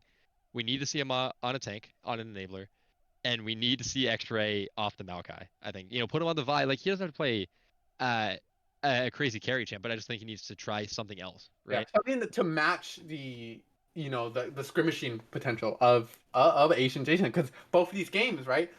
He just both of these games have resolved around skirmishes. That's the truth of it, right? And so the truth is Maokai is just not the best skirmishing champion, at least not within these early stages of the game, especially when you're up against a Zen, a Vi, things like this. So they need to give him something that just lets them be able to at least fight his opposing jungler. Um, I agree. I mean, I would love to see like the Zyra picked. I know Brand's getting banned out every time, but the Zyra pickup I think would be really really good. That champ clears camps so fast and just has so much impact in these small fights. Her plants do a ton of damage early game. She yeah, has reliable CC. We just need to see X-Ray on something where he can, like you said, just impact these early fights because right now that's where they're getting gapped, and Dog's just taking that snowball and rolling it down the mountain. They're just ending the game. yeah. I And now we I go on to the third game, and so we'll yeah, have to see what these teams end up deciding is the right way to go forward. Bans coming through, pretty much the same so far, literally the same so far. Actually, yeah, not the pretty much. same first three bans. This is the We'll, Nocturne made the same first four. yeah, Nocturne. Actually, it's gonna be the Zin and the Vi now. Uh, The Nocturne banned away. A lot of Nocturne ran away. respect on Asian Jason, it seems. Yeah, I mean, you have to imagine those are his like mains, right? Like those are his most played champions. I unfortunately do not have his stats right now in front of me, but For sure. oh, it's just the And exact same bane from yeah, PTS, it's a salty run back so far. and it's the first pick MF again. The prio. I mean, just for it's just all of it. There's not much to say, Yeah, It's I just mean, three if it ain't banes. broke, don't fix it. It ain't He's broke, been. don't fix it. Oh, they're taking away the Zin. Whoa. They're changing it up. I like this. I like this from BTS. Interesting. Yeah. And you know what? I I think that's good. Vi, what we've seen him play so far, I don't think is as good into Zin as the other way around. I agree. And then the early Jin pickup as well. I'm not a huge Jin fan personally. I don't think the champ does a lot. And they're going for the lane. Oh. Listen, look, the Kai'Sa. It's proactive. It's proactive. The Kai'Sa with her hybrid build right now can just do so much damage. It is very variable in what she can do. She can front to back. She can poke with her W. She's a good all around champion, right? I think the Kai'Sa blind pick is good here. I agree. I think that the Kaiser blind pick is really. I mean, it's not blind. Or We not see blind, EMF, sorry, but yeah, right? but I understand what you're saying though. Picking it this early into the draft. Oh my God, Rek'Sai hover. Rek'Sai in my game the game I'm casting 2024. Is that real? Do my hey, eyes it could be deceive me? Rek'Sai top. Oh, true. It could be Kaiser mid. It could Oh, be Kai'Sa mid. That would be. It I could be like Kai'Sa it. top. On our we've seen Sprinkler play the Zeri. It could be Kai'Sa top. She It is a flex could. pick. And yeah, I'm actually very interested to see how this goes. Braum gets locked in again. Okay, he has his melee partner, right? Rek'Sai, already a melee champion, and a really good But taking pairing away now, the honestly. Silas. Silas does But get locked in.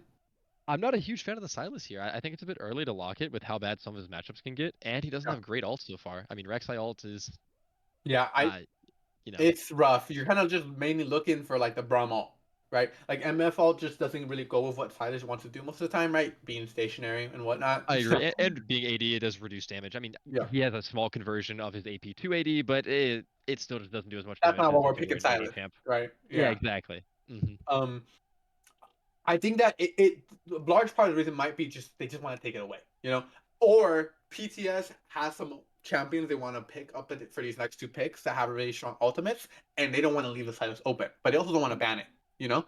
So that could be a kind of way of canceling out the potential there. Yeah, I completely agree.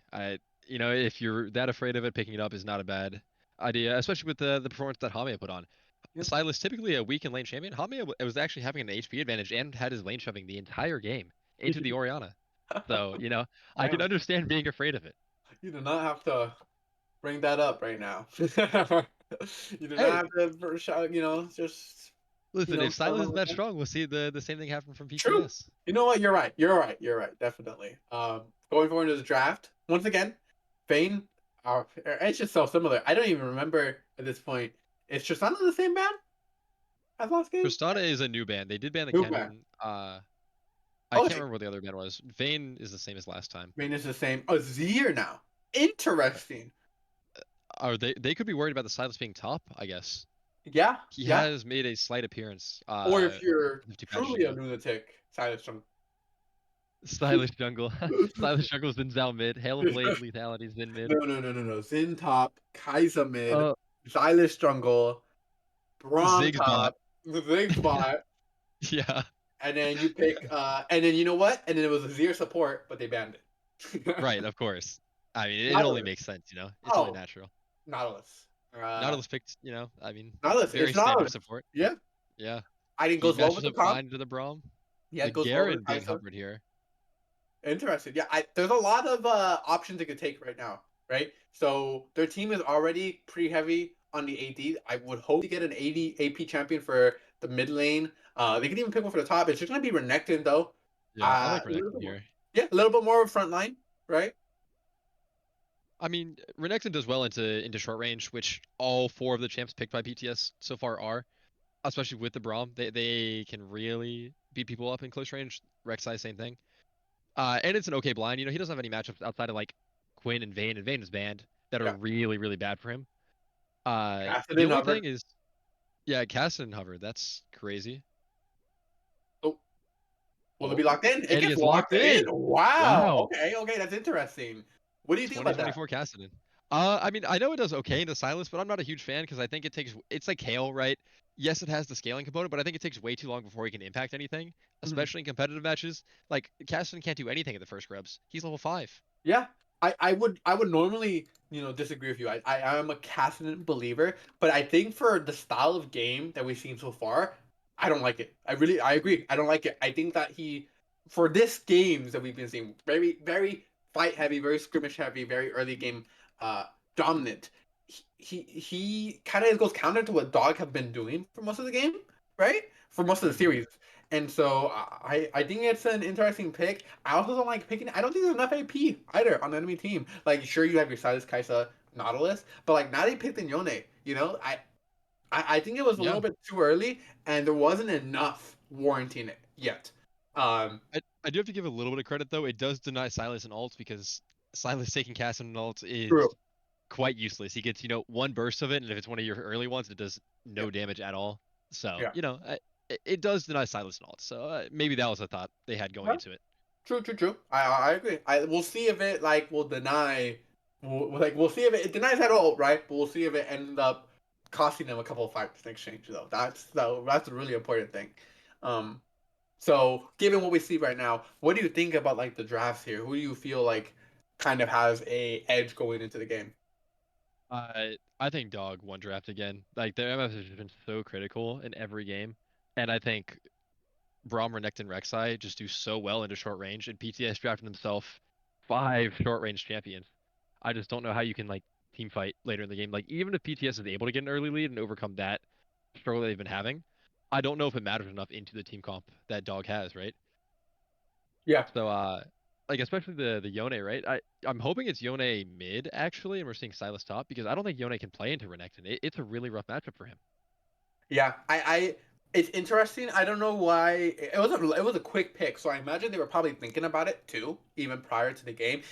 Maybe they felt that it would give them an opportunity to get the engages they hadn't been finding with the Camille, but with a lot less commitment.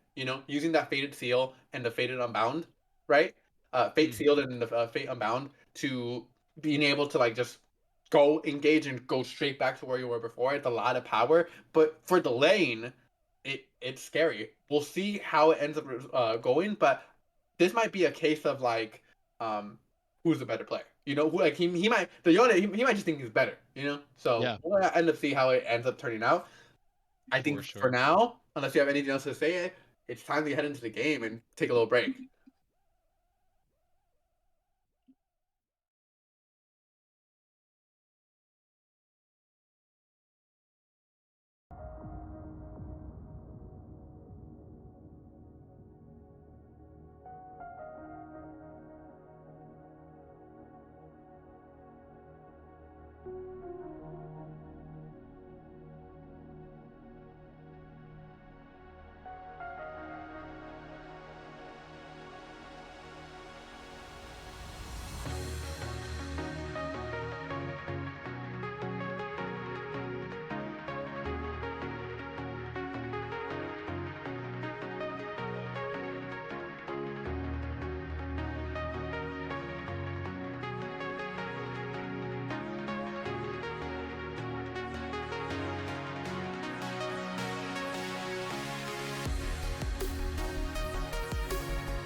Hello, and welcome back to the Rift for the final time.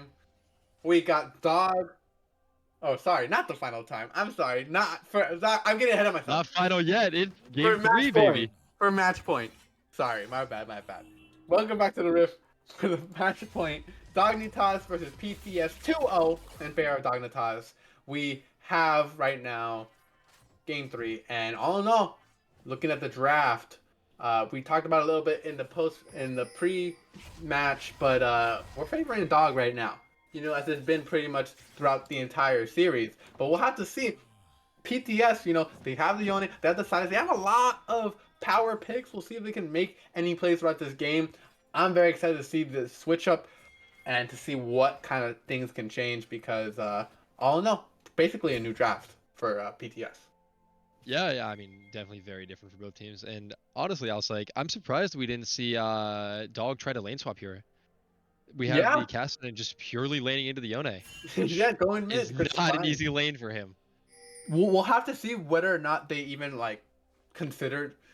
I don't know if they even consider it, but if they do, it's going to be on these next resets, right? So both of these laners, everyone went TP, right? All the full laners went TP. So upon next reset, if they can coordinate it right, Hame Loco Poco, they can TP to each other's lanes and then set up the next like matchup for like the next couple of minutes without anyone even knowing, right? Because it'll happen ideally when Sprinkler and Gargoomba are also TPing. Whether or not that'll happen, we'll have to wait and see. But for right now, Haman's gonna be stuck laning against the Yone as a Cassidy, and Sprinkler's gonna be stuck against the Silas, or against the we see Nico and Zach once again getting early prio and pushing into these lanes.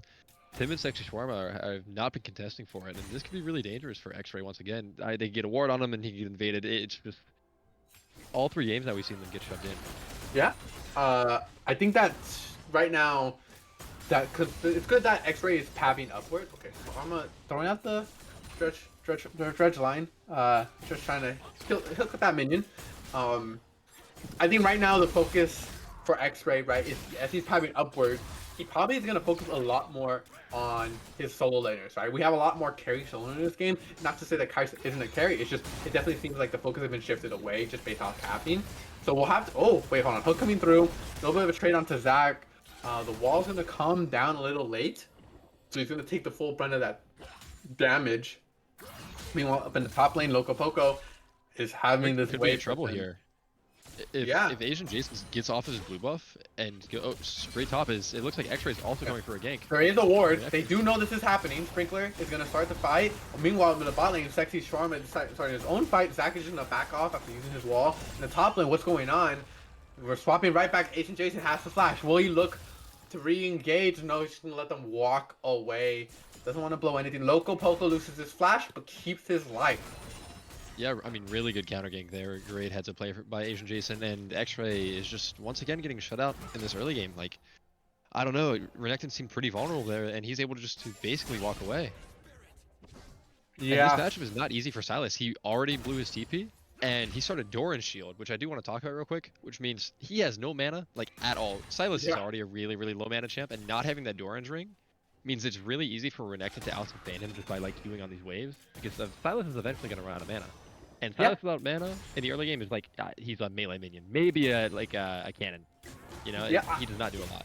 In the early game, it definitely, he relies on, funny enough, a lot of his health relies on the skirmishes, right? You hope that in your trades, you're going to lose health, but you use that Kingslayer, your W, to get it back and hopefully make a trade positive, right? And that's what you're kind of, I feel like, in the early game, hoping to do as a Silas, and especially into this lane. I mean, it's rough, because you can't even do that. Any trade you lose, it almost always feels like an insta-lose. Meanwhile, Loco Poco, I mean, what do you do? What do you do? It's just so hard for Silas to play into that. He walks up, stuns you, Qs, and walks away. Like, there's nothing nothing you can do. To be fair, though, their Yone pick is also up about 10 CS in the mid lane, so... That is true, that is true. For all the punishment that Sprinkler's taking, his mid laner is gaining it back on his own. All things balance out, you know? Yin and yang.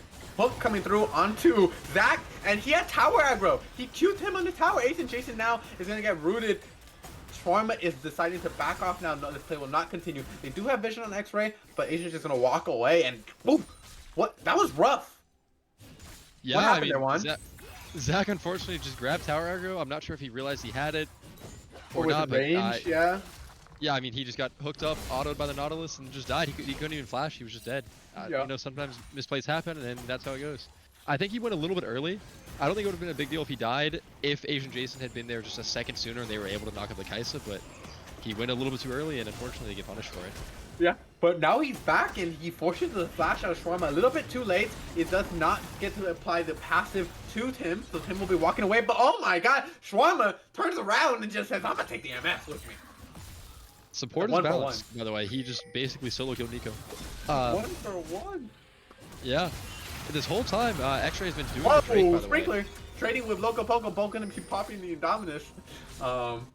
And gonna end up actually, it was a little bit scary there for a second as Loco Poco did kind of get chunked out, but they, you know, the health, the ultis will just kind of bring them back up to full health and taking a free turret shot. Sprinkler just gonna let that happen. Meanwhile, in the mid lane, Gargoomba is gonna maintain his push, keeping that healthy 10 CS lead. Hamea looking for a recall angle right now, and he's gonna go back to lane. There's gonna be no lane swap going on right now. So here's a perfect angle right now. Loco Poco, he just reset. Ideally, he runs straight mid because it's a faster walk, and Hamea has TP. So Hamea could TP top here and have Loco Poco go mid, and it would have actually made the waves end up a lot better, but they just don't do that. See, because Gargoomba TP too, he would have no idea that Renekton is going to be in the mid lane because he would have arrived a little bit later. It's just like a missed opportunity, and it's really a shame to see. Yeah, it's too bad that teams aren't thinking about this. I mean, they're not being punished too hard by these bad matches, No. so I don't think it's that big of a deal to them. But seeing optimal play like that is always fun, and I wish it's something they had opted into, right? Yeah, it's just those like those micro adjustments that can build up over the game, right? Yeah, they can definitely make a difference as Asian Jason could be caught out here with all three members collapsing down onto him. Yeah, Sprinkler is We could gonna be seeing a 3v3 here. going out. He's gonna actually get engaged on, get knocked up. Gonna have to take the ulti away from the Rex side to actually stay alive. Kill gets confirmed on Agent Jason. Loco Poco's next. Hamea won't be able to confirm anything. And they're so low. He's just running away though. Meanwhile, in the bot lane, Sexy Shawarma engaging onto Nico. Nico flashes into the bush. He actually lives. He lives. He's running away. Brahmo will be able to CC Shawarma, but he's gonna get the confirmed kill onto MF anyway. Will Zek be able to confit it? There's no level 6 for Shawarma. Hits the Q. Braum passive applied, but no, he's gonna use that. That was insanity. Nico on the misfortune hit level 6 off of the minion that died on the wave and was able to ult through Tim's barrier and pick up the kill on the back end of that fight. That was really ability sick. Mid-fight. Not the easiest thing to do. Yeah, definitely not. I mean, it's just really well done. Really nice mechanics, really good play. Overall, just to be 100%. able to do that, and it ends up being a 1-for-1. Yeah, and then PTS now, just to talk about them real quick, they've actually been cleaning up this early game that we talked about earlier that we asked them to do if they really wanted to start winning these series, right? They're already up 5-2. They're up over 1,000 gold at 8 minutes, which is nothing to scoff at. And they did a really good collapse onto that Grubs fight. They saw Asian Jason taking it. They all collapsed in, and this Yone pick, which was their last pick on red side, so it's a champion that you need to do well when you're last picking it. He was able to hit the two-man Fate Unsealed and turn the fight for them. Yeah, I mean, he's too low now, right? He has the boots, Berserker's boots, and he's gonna be able to get such a huge power spike over the Kassadin. I mean, like, look at the item here, difference here in the mid lane. Kassadin is sitting like on the lost shaft and it's here. And hold on for a second. Nico, Shawarma's gonna walk up towards them. Meanwhile, Asian Jason is actually waiting in the bush. Loco Poco and Sprinkler are trading opposite ends of the rift. Sprinkler running back to his own side now. Does not have the ability to take the dominance because of that cooldown timer. X-Ray is in the bush. Asian Jason going in. Does get the double knockup. Tim has no flash, no stun. Shawarma is just gonna have to sacrifice his life. And all in all, ends up being a one kill given over to Nico. Meanwhile, on the top lane, X-Ray is here to help Sprinkler. Hold on! Loco Poco wins it! No, and Loco Poco is fighting. Flashes away into the bush, no vision. Uses the scanner. Can he heal? Gets the Q? No, he's gonna die. Confirmed kill to X-Ray. Ends up being a 2-for-1 across the map. Meanwhile, actually, knock up onto Tim. Gets slowed. Yeah, it doesn't even matter. He's gonna take up all that damage. Zach is gonna run away. Can Gargoomba get it? A plane on field. Gonna catch him and does get the kill. Nice job by Gargoomba to make sure that they do not get away empty-handed. for sure. A great rotation by him to make sure as he gets dove. Oh my god, they're again. going in again! The ACJ does have the ultimate, he just did! He does get the kill in return, but that's a shutdown onto the Rex side. A Rex side that honestly was put down pretty early. That's big. Yeah, for sure. It's unfortunate that Nico wasn't able to take the tower so that ACJ could live, but regardless, I mean, that was still 3 kills on the bot side. Hold on. Sprinkler is trading onto Hamea here. Yeah, Hamea's and just gonna run away. Yeah, using that like the 3 second, sorry, ulti teleport flash cooldown. Right, just to walk away, cause that's balanced. Level 9 out of 16 in the chat. 9 out of 16. Where's the timers? I need to see timers in the chat. We're almost on our way there. Down a lot of CS and probably a lot of gold too, but he's scaling. Okay, so you know, let's give him a little bit. What do you think, Juan? Is like how PTS have a gold lead, or it's pretty even actually? How will PTS maintain this this kind of tempo throughout the game? I mean, honestly, I think they just need to. Oh my god, they stole it! Oh, I didn't know it was gonna happen. God, He got in he died. stole it. But he stole it. That's so big. Wow. He prevents the 2-stack from PTS. Yeah. And I was gonna say they just need to keep dragon stacking, right? They just need to stop taking skirmishes and play for the soul, but that's now delayed by an extra 5 minutes. Yeah. So that really messes up their game plan, especially with how strong the MF is once again. Yeah, I think that it's really unfortunate too, because I honestly thought, I didn't think he was gonna, I mean, I saw him going in. I didn't think he was gonna get it. I thought he was gonna go in and die, but he actually did get it. Just another display. Oh, hold on. I see Shawarma using the ultimate to knock up Nico. Zach doing a good job of healing, but aims the wall the wrong way. Cannot cover up enough damage. Knockup does actually hit 2 members. Not able to confirm a kill, and that's 1 for Tame and 1 for Sexy Shawarma. And I bet PTS is feeling really good about the state of the game. Yeah, I mean, it's too bad that Sexy Shawarma ended up taking the shutdown from the Misfortune there, but they were still able to pick up the double kill. And X-Ray, now that he's off the Maokai and on the Xin Zhao, has been having a lot of impact. I mean, he's 204 already this game. He hasn't died and had 6 KP of 11. That's not bad. A much better performance from him this game. I agree. I think that all in all, it's just across the board, PTS, they've kind of woken up. You know, they tried this comp, the same similar comp for the first 2 games, and it wasn't working out, and they made an adjustment. They were like, we gotta try something new. They did it, and it's going in their favor. And I think that going through the rest of this game, they gotta keep the momentum up. 100%. I think you're calling out really well. It's just all about tempo, right? That's how comp games always work. Is Nico could be in trouble here with Sexy Shawarma walking up. Oh, Shawarma hit the hook. No, does not land it. Just gonna turn around and hit Tim a little bit.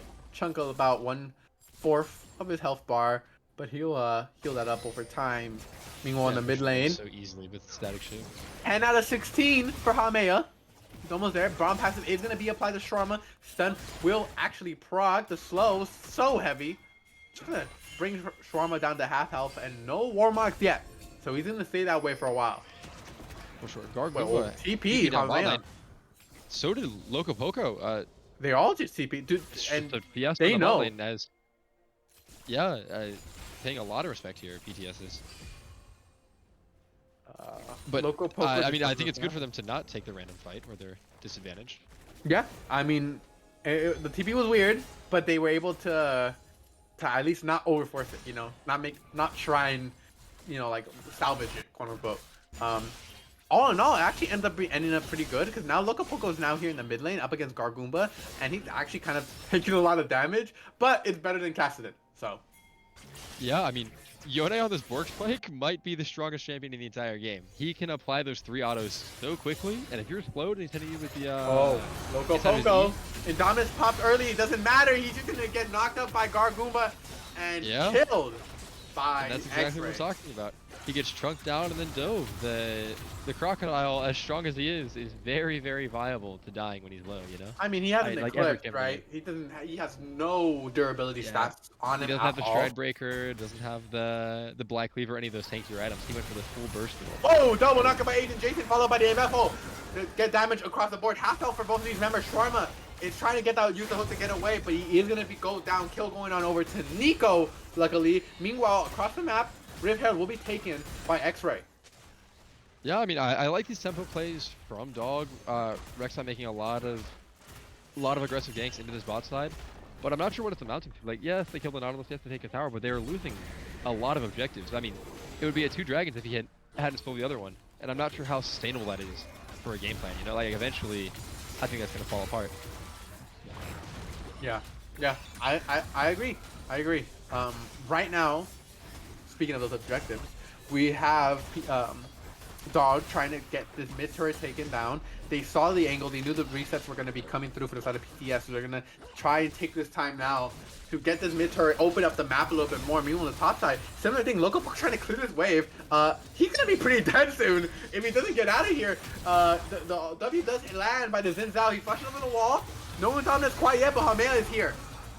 Hamel following over, flashing over the wall. Actually, yeah. ACJC is gonna stick on to X-Ray. Nico is here, so comes Sexy. Meanwhile, top Hamel trying to get confirmed the kill onto the Sprinkler. This is really big. If they get even one kill here, it'd be huge. Look, oh, gets two, gets the shutdown. Sprinkler so low, hooked by Sexy. Shawarma saves them, saving Private Ryan. Oh my god, Asian Jason hit the Q. Oh, the blind one. Blind Q past the bush, confirming the kill. Meanwhile, Garo Goomba's in the butt farming. What's going on? She may be blind, but she is not deaf. She heard those footsteps, sent it in, and was able to confirm the kill. Great follow by all of Dog there. Hey, 11, he's a real champ now. He is a real champion finally. He's on the way there. He's on the way there. You know, let's not give him too much. He just got his malignant. I believe that's what that item is called, if I remember correctly. And the Drake gonna be going over to Dog as well. Two. Yeah. I mean, Dog just a second ago, they were down, I believe it was 5-11, and now it's 10-12. They're playing a really, really solid mid game. It seems like they have a plan. They're playing through their teammates, and they're able to adjust rapidly. And the truth is something we have to also acknowledge. You know, we've been talking about the early game skirmishing, and we kind of I at least have been ragging on this Cassius a little bit. You two a little bit in the draft. They have like a late game assurance. Like, we're only 17 minutes into the game, right? But the Hamel is already level 12, right? He's 4 levels away. By the time we hit 25, he might get there, depending on how the rest of the game goes. And if that's the case, he's going to keep on scaling. And so being down 2k right now for, like, a more scaling-ish comp on the side of Dog actually doesn't hurt that much in actuality, you know? Like, it may feel like you're behind, but really, you're kind of okay. Yeah, I don't disagree. Now, I think you're discounting the scaling for PTS just a little bit. I think Silas, Yone, and Kaiser are all looking awesome. Both top laners are. Hold on, I'm sorry. Loco is just getting 1v1 by Sprinkler, and I was just not saying anything. Sprinkler, I mean, it's just a 1v1. He just wins out completely. Dognitas gets popped, and the item difference, I mean, it's just not there. X-Ray, meanwhile, engaging onto Zach. Nico does get hit by the Kaisa W. Will the ult speed pop. Brahma keeps them all knocked up. Nice MF ult to deal some more damage, half health. Nice Hamel dodge on the fake field, doesn't matter, gets knocked out anyway. Meanwhile, Nico and the rest of his team are trying to see if they can re-engage, get even just one kill here. Sexy Sharma will go down. Will they keep going? No, they will not. They will peel off. And all in all, it ends up being a 1-for-2 as Renekton does die up there in the top lane. Do not forget that solo Bolo for Sprinkler. All in all, and the solo for Gargoomba. Yeah, really We've been talking about the Cassidy's level all game. Is Sprinkler's in a bit of trouble here. We're just asking away. The Yone is level 14. He's into the side lane, farming it up, getting a ton of XP, and he's starting to use that. Oh, fight going out. Zach's trying to stay alive. Nico's gonna be going down to Tim. Now with Asian Jason trying to rack around. Wait, get Sprinkler! Uses the flash! Is it worth it? He's gonna use the tunnel to get away. Oh my god, it's the heist! And Asian Jason gets out. Wow, making that like not horrible. Gets the one more kill. Yeah, I mean, what should by all rights have been a 2-for-0. He's actually able to pick up the Silas on the backside of that. Yeah, really well done. Really using the blast pant, right, to hop back on over. Yeah, and then he flashed in as well to confirm the auto. Yeah, and then this tunnel it was just really well done. All really cohesive, really clean. Yeah, for sure. I mean, that was definitely a play where he easily could have panicked and died. Yeah. I mean, this Yone is just running around the map, terrorizing everyone. It seems he is everywhere. Level 14, 2 items completed now, on his way to his third. I imagine it's gonna be an IE, presumably. Once he gets that IE, he is gonna do so much damage.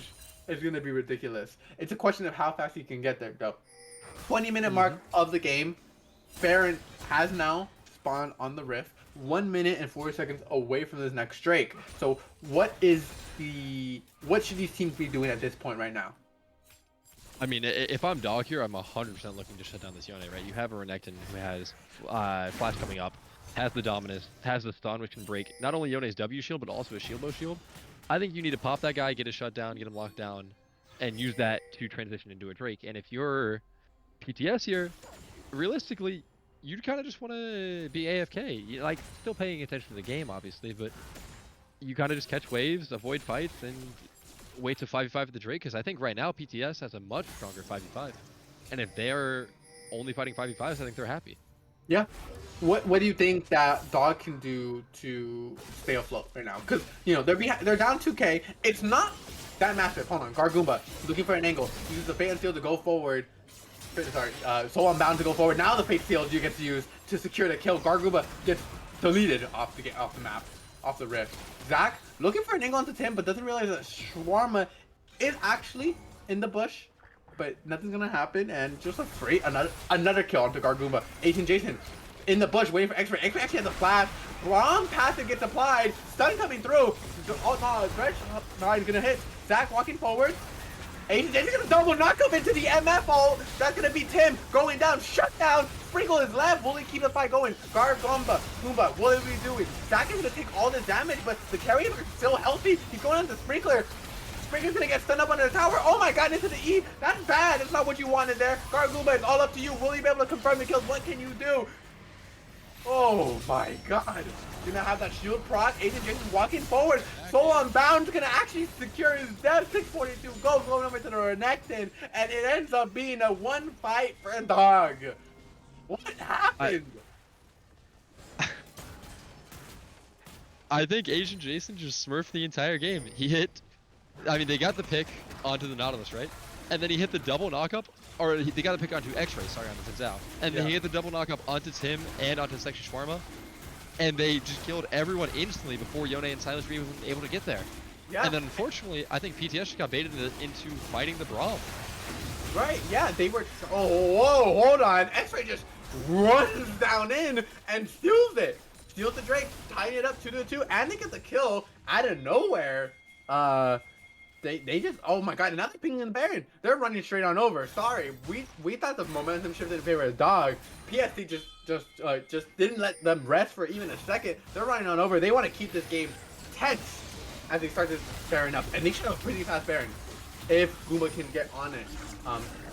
Hamea does have vision. Dog. Yeah. What's gonna happen all five now? of them there. Sprinkler does cancel the chain. Just gonna be able to use the ultimate to get away. They're gonna stop the Baron. It does reset, and that's pretty much their goal. That's it. Sprinkler now alone. Popsy and Dominus both 1-for-1. Sprinkler trying to stay alive. He just goes down. In exchange, they lose Ace and Jason though. What the next move now as Zach is running on the way back. Fade on Zeo does actually catch Nico. Nico's gonna die as the Renekton flashes over the wall. And they turn around to the Baron. All in all, it's a one fight for PTS. They lose one member, but they're gonna get the Baron now. Gargoomba on the Yone. Every fight just doing so much work. I don't even think he's missed an ult yet. It's been so good this entire game. Yeah, it really has. I have no. It was just out of nowhere, right? We were talking about, oh, Dog did this, and PTS were focused on the Braum, and then all of a sudden, X-Ray said, no. Let me stop you right there. And he just stole the Drake. He got it back from Ethan Jason, getting payback for last game, and they ran on over straight to the Baron and started it promptly. They knew the cooldowns were down. They knew they had low health. That was their prime moment. They took it, and now the game is firmly in their hands. It's their game to lose now. 100%. I mean, like a 2K gold advantage is now a 4K gold advantage. In such a short amount of time, they're able to pick up so many kills. They pick up a Drake. They got the Baron. PTS just finding opportunities. And when there aren't any to find, they're creating them. It's really fantastic gameplay from them here. Yeah. Hamea, level 13 on the way. Set 16, 3 levels away. That was Unfortunately, Yone already on the 16. Yeah, you're only already on the 16. I think that the CS difference and maybe the 7 kills might have something to do with it. Sprinkler trading into Hamea actually right now. Gonna take his ultimate away. The Seraph's shield will keep him healthy enough so that Sprinkler does not go too deep while they just hold this wave mid, and it's actually kind of interesting. So they're splitting up the solo laners up towards the top and bot wave while they have 3 mid, and I'm not sure how I feel about this because while no one can really match Gargoomba alone, it's taken a while now before he's actually reached the tower. So we're about like a minute into this Baron buff, and no towers have dropped yet. Right now they will barely get the first one. That while they work on the second. But the mid tower has just been cracked. I don't know. What do you think about how the way they've used his Baron? I'm not a huge fan of 131, honestly, with Baron buffs. I don't think the meta is very good for it. I think it's so much easier to force with 4 people and then send, in this case, probably Yone into a side lane just because he's so strong. He has because to nobody pull can through. 1v1 him. I'll hold this thought as they. Hold on, fight Asian like Jason. here. Yeah, he finds an angle right now. Going on to X-Ray. The Braum ult comes out to just slow him down a little bit. TP's coming through right now. Who will be the victor right now? Loco Poco onto Sexy Trauma. They get the Vince out. Meanwhile, though, Gargumba's in the base. He's keeping on pushing. What will they do? They got to make a decision right now. Recall. Hamet is here. He cannot stop him alone. He has to be careful not to overextend. He just needs to stop this wave. And oh, Gargumba knows that. Walks forward, just scaring him forward. And you know what, Dog? They actually keep on going. Dognitas are pushing in this mid turret. They're just saying, you know what, Hamea? Do your best. Stop the gates. Hold the gates for as long as you Gargumba might can. just end the game here. I think he's they're not going. paying enough attention to him. MFO gets stolen by Silas to clear the wave. Really well done. That's 1 tower down. I don't know what's going on down there. Hamea's really low health. Now a fight starting up. Hamea. Oh my god, Gargumba.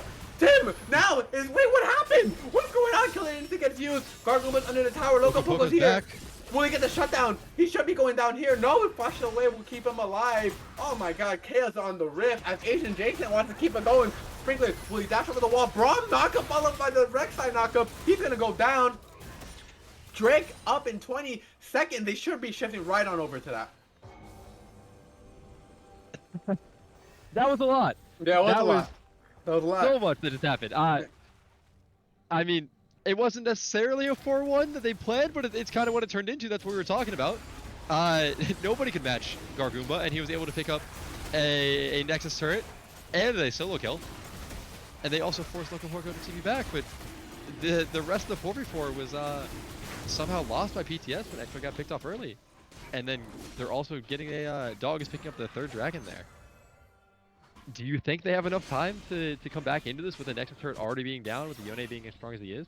It's rough, you know. He's level 18. At 28 minutes into the game. Gargumba, you know, really kind of silencing the haters. Because the first 2 games, they were alright, but they were nothing to, you know, really get impressed over.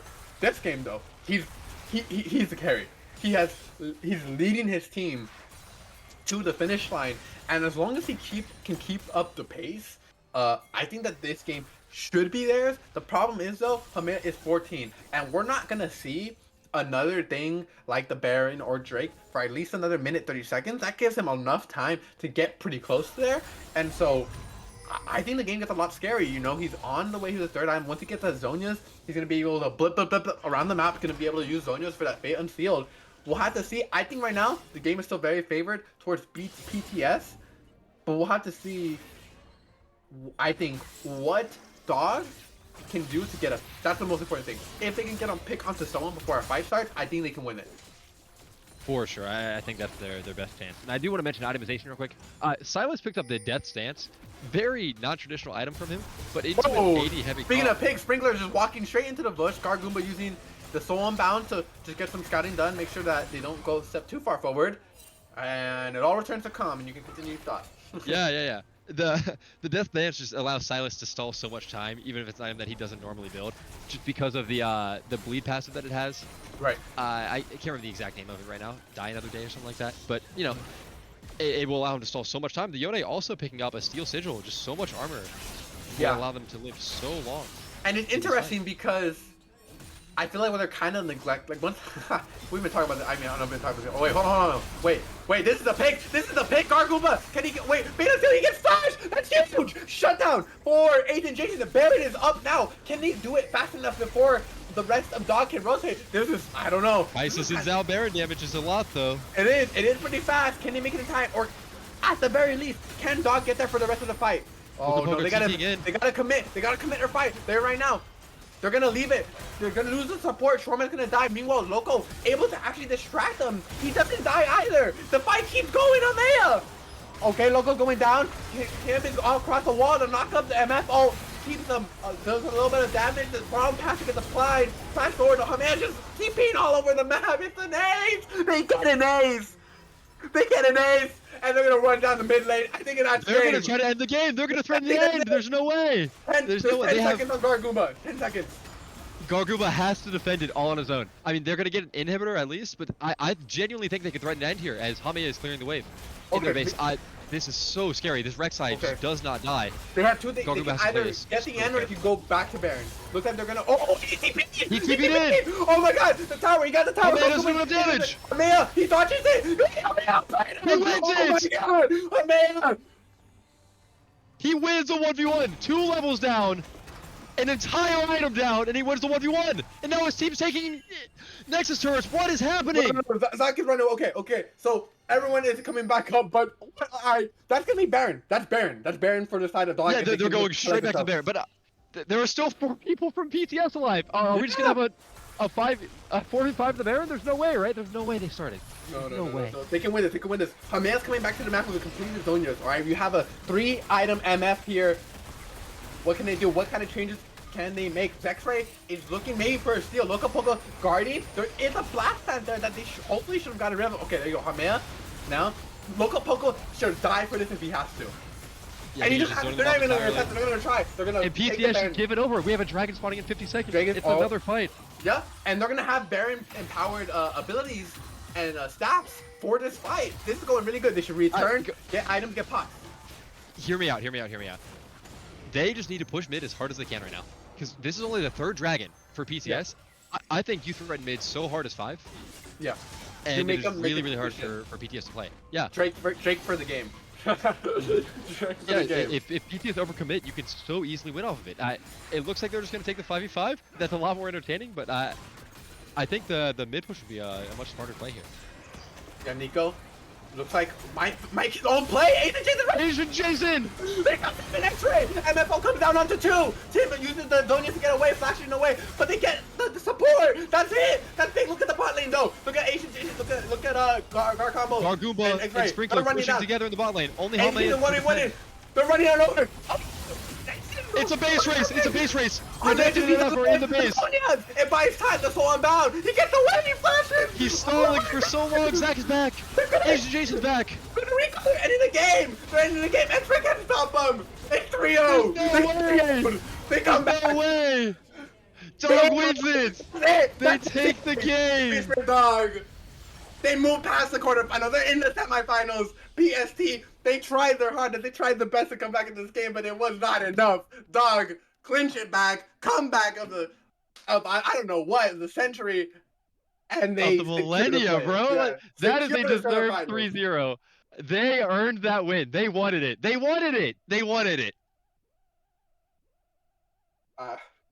Wow. Well. Yeah, that was just a fantastic game. Both teams playing their heart out there. So many things to praise for so many players. Gar trying his hardest to keep that game alive, looking for the angles, try for the end with the TP, just couldn't get it done. Hamea clinching it out for his team, MVP of that match. And all in all, ends up being a 3-0. You know, things always end how they're supposed to. Dog. We'll be going into the semifinals, I bet, with a lot of favoring. And that is the end of our series. Any closing thoughts?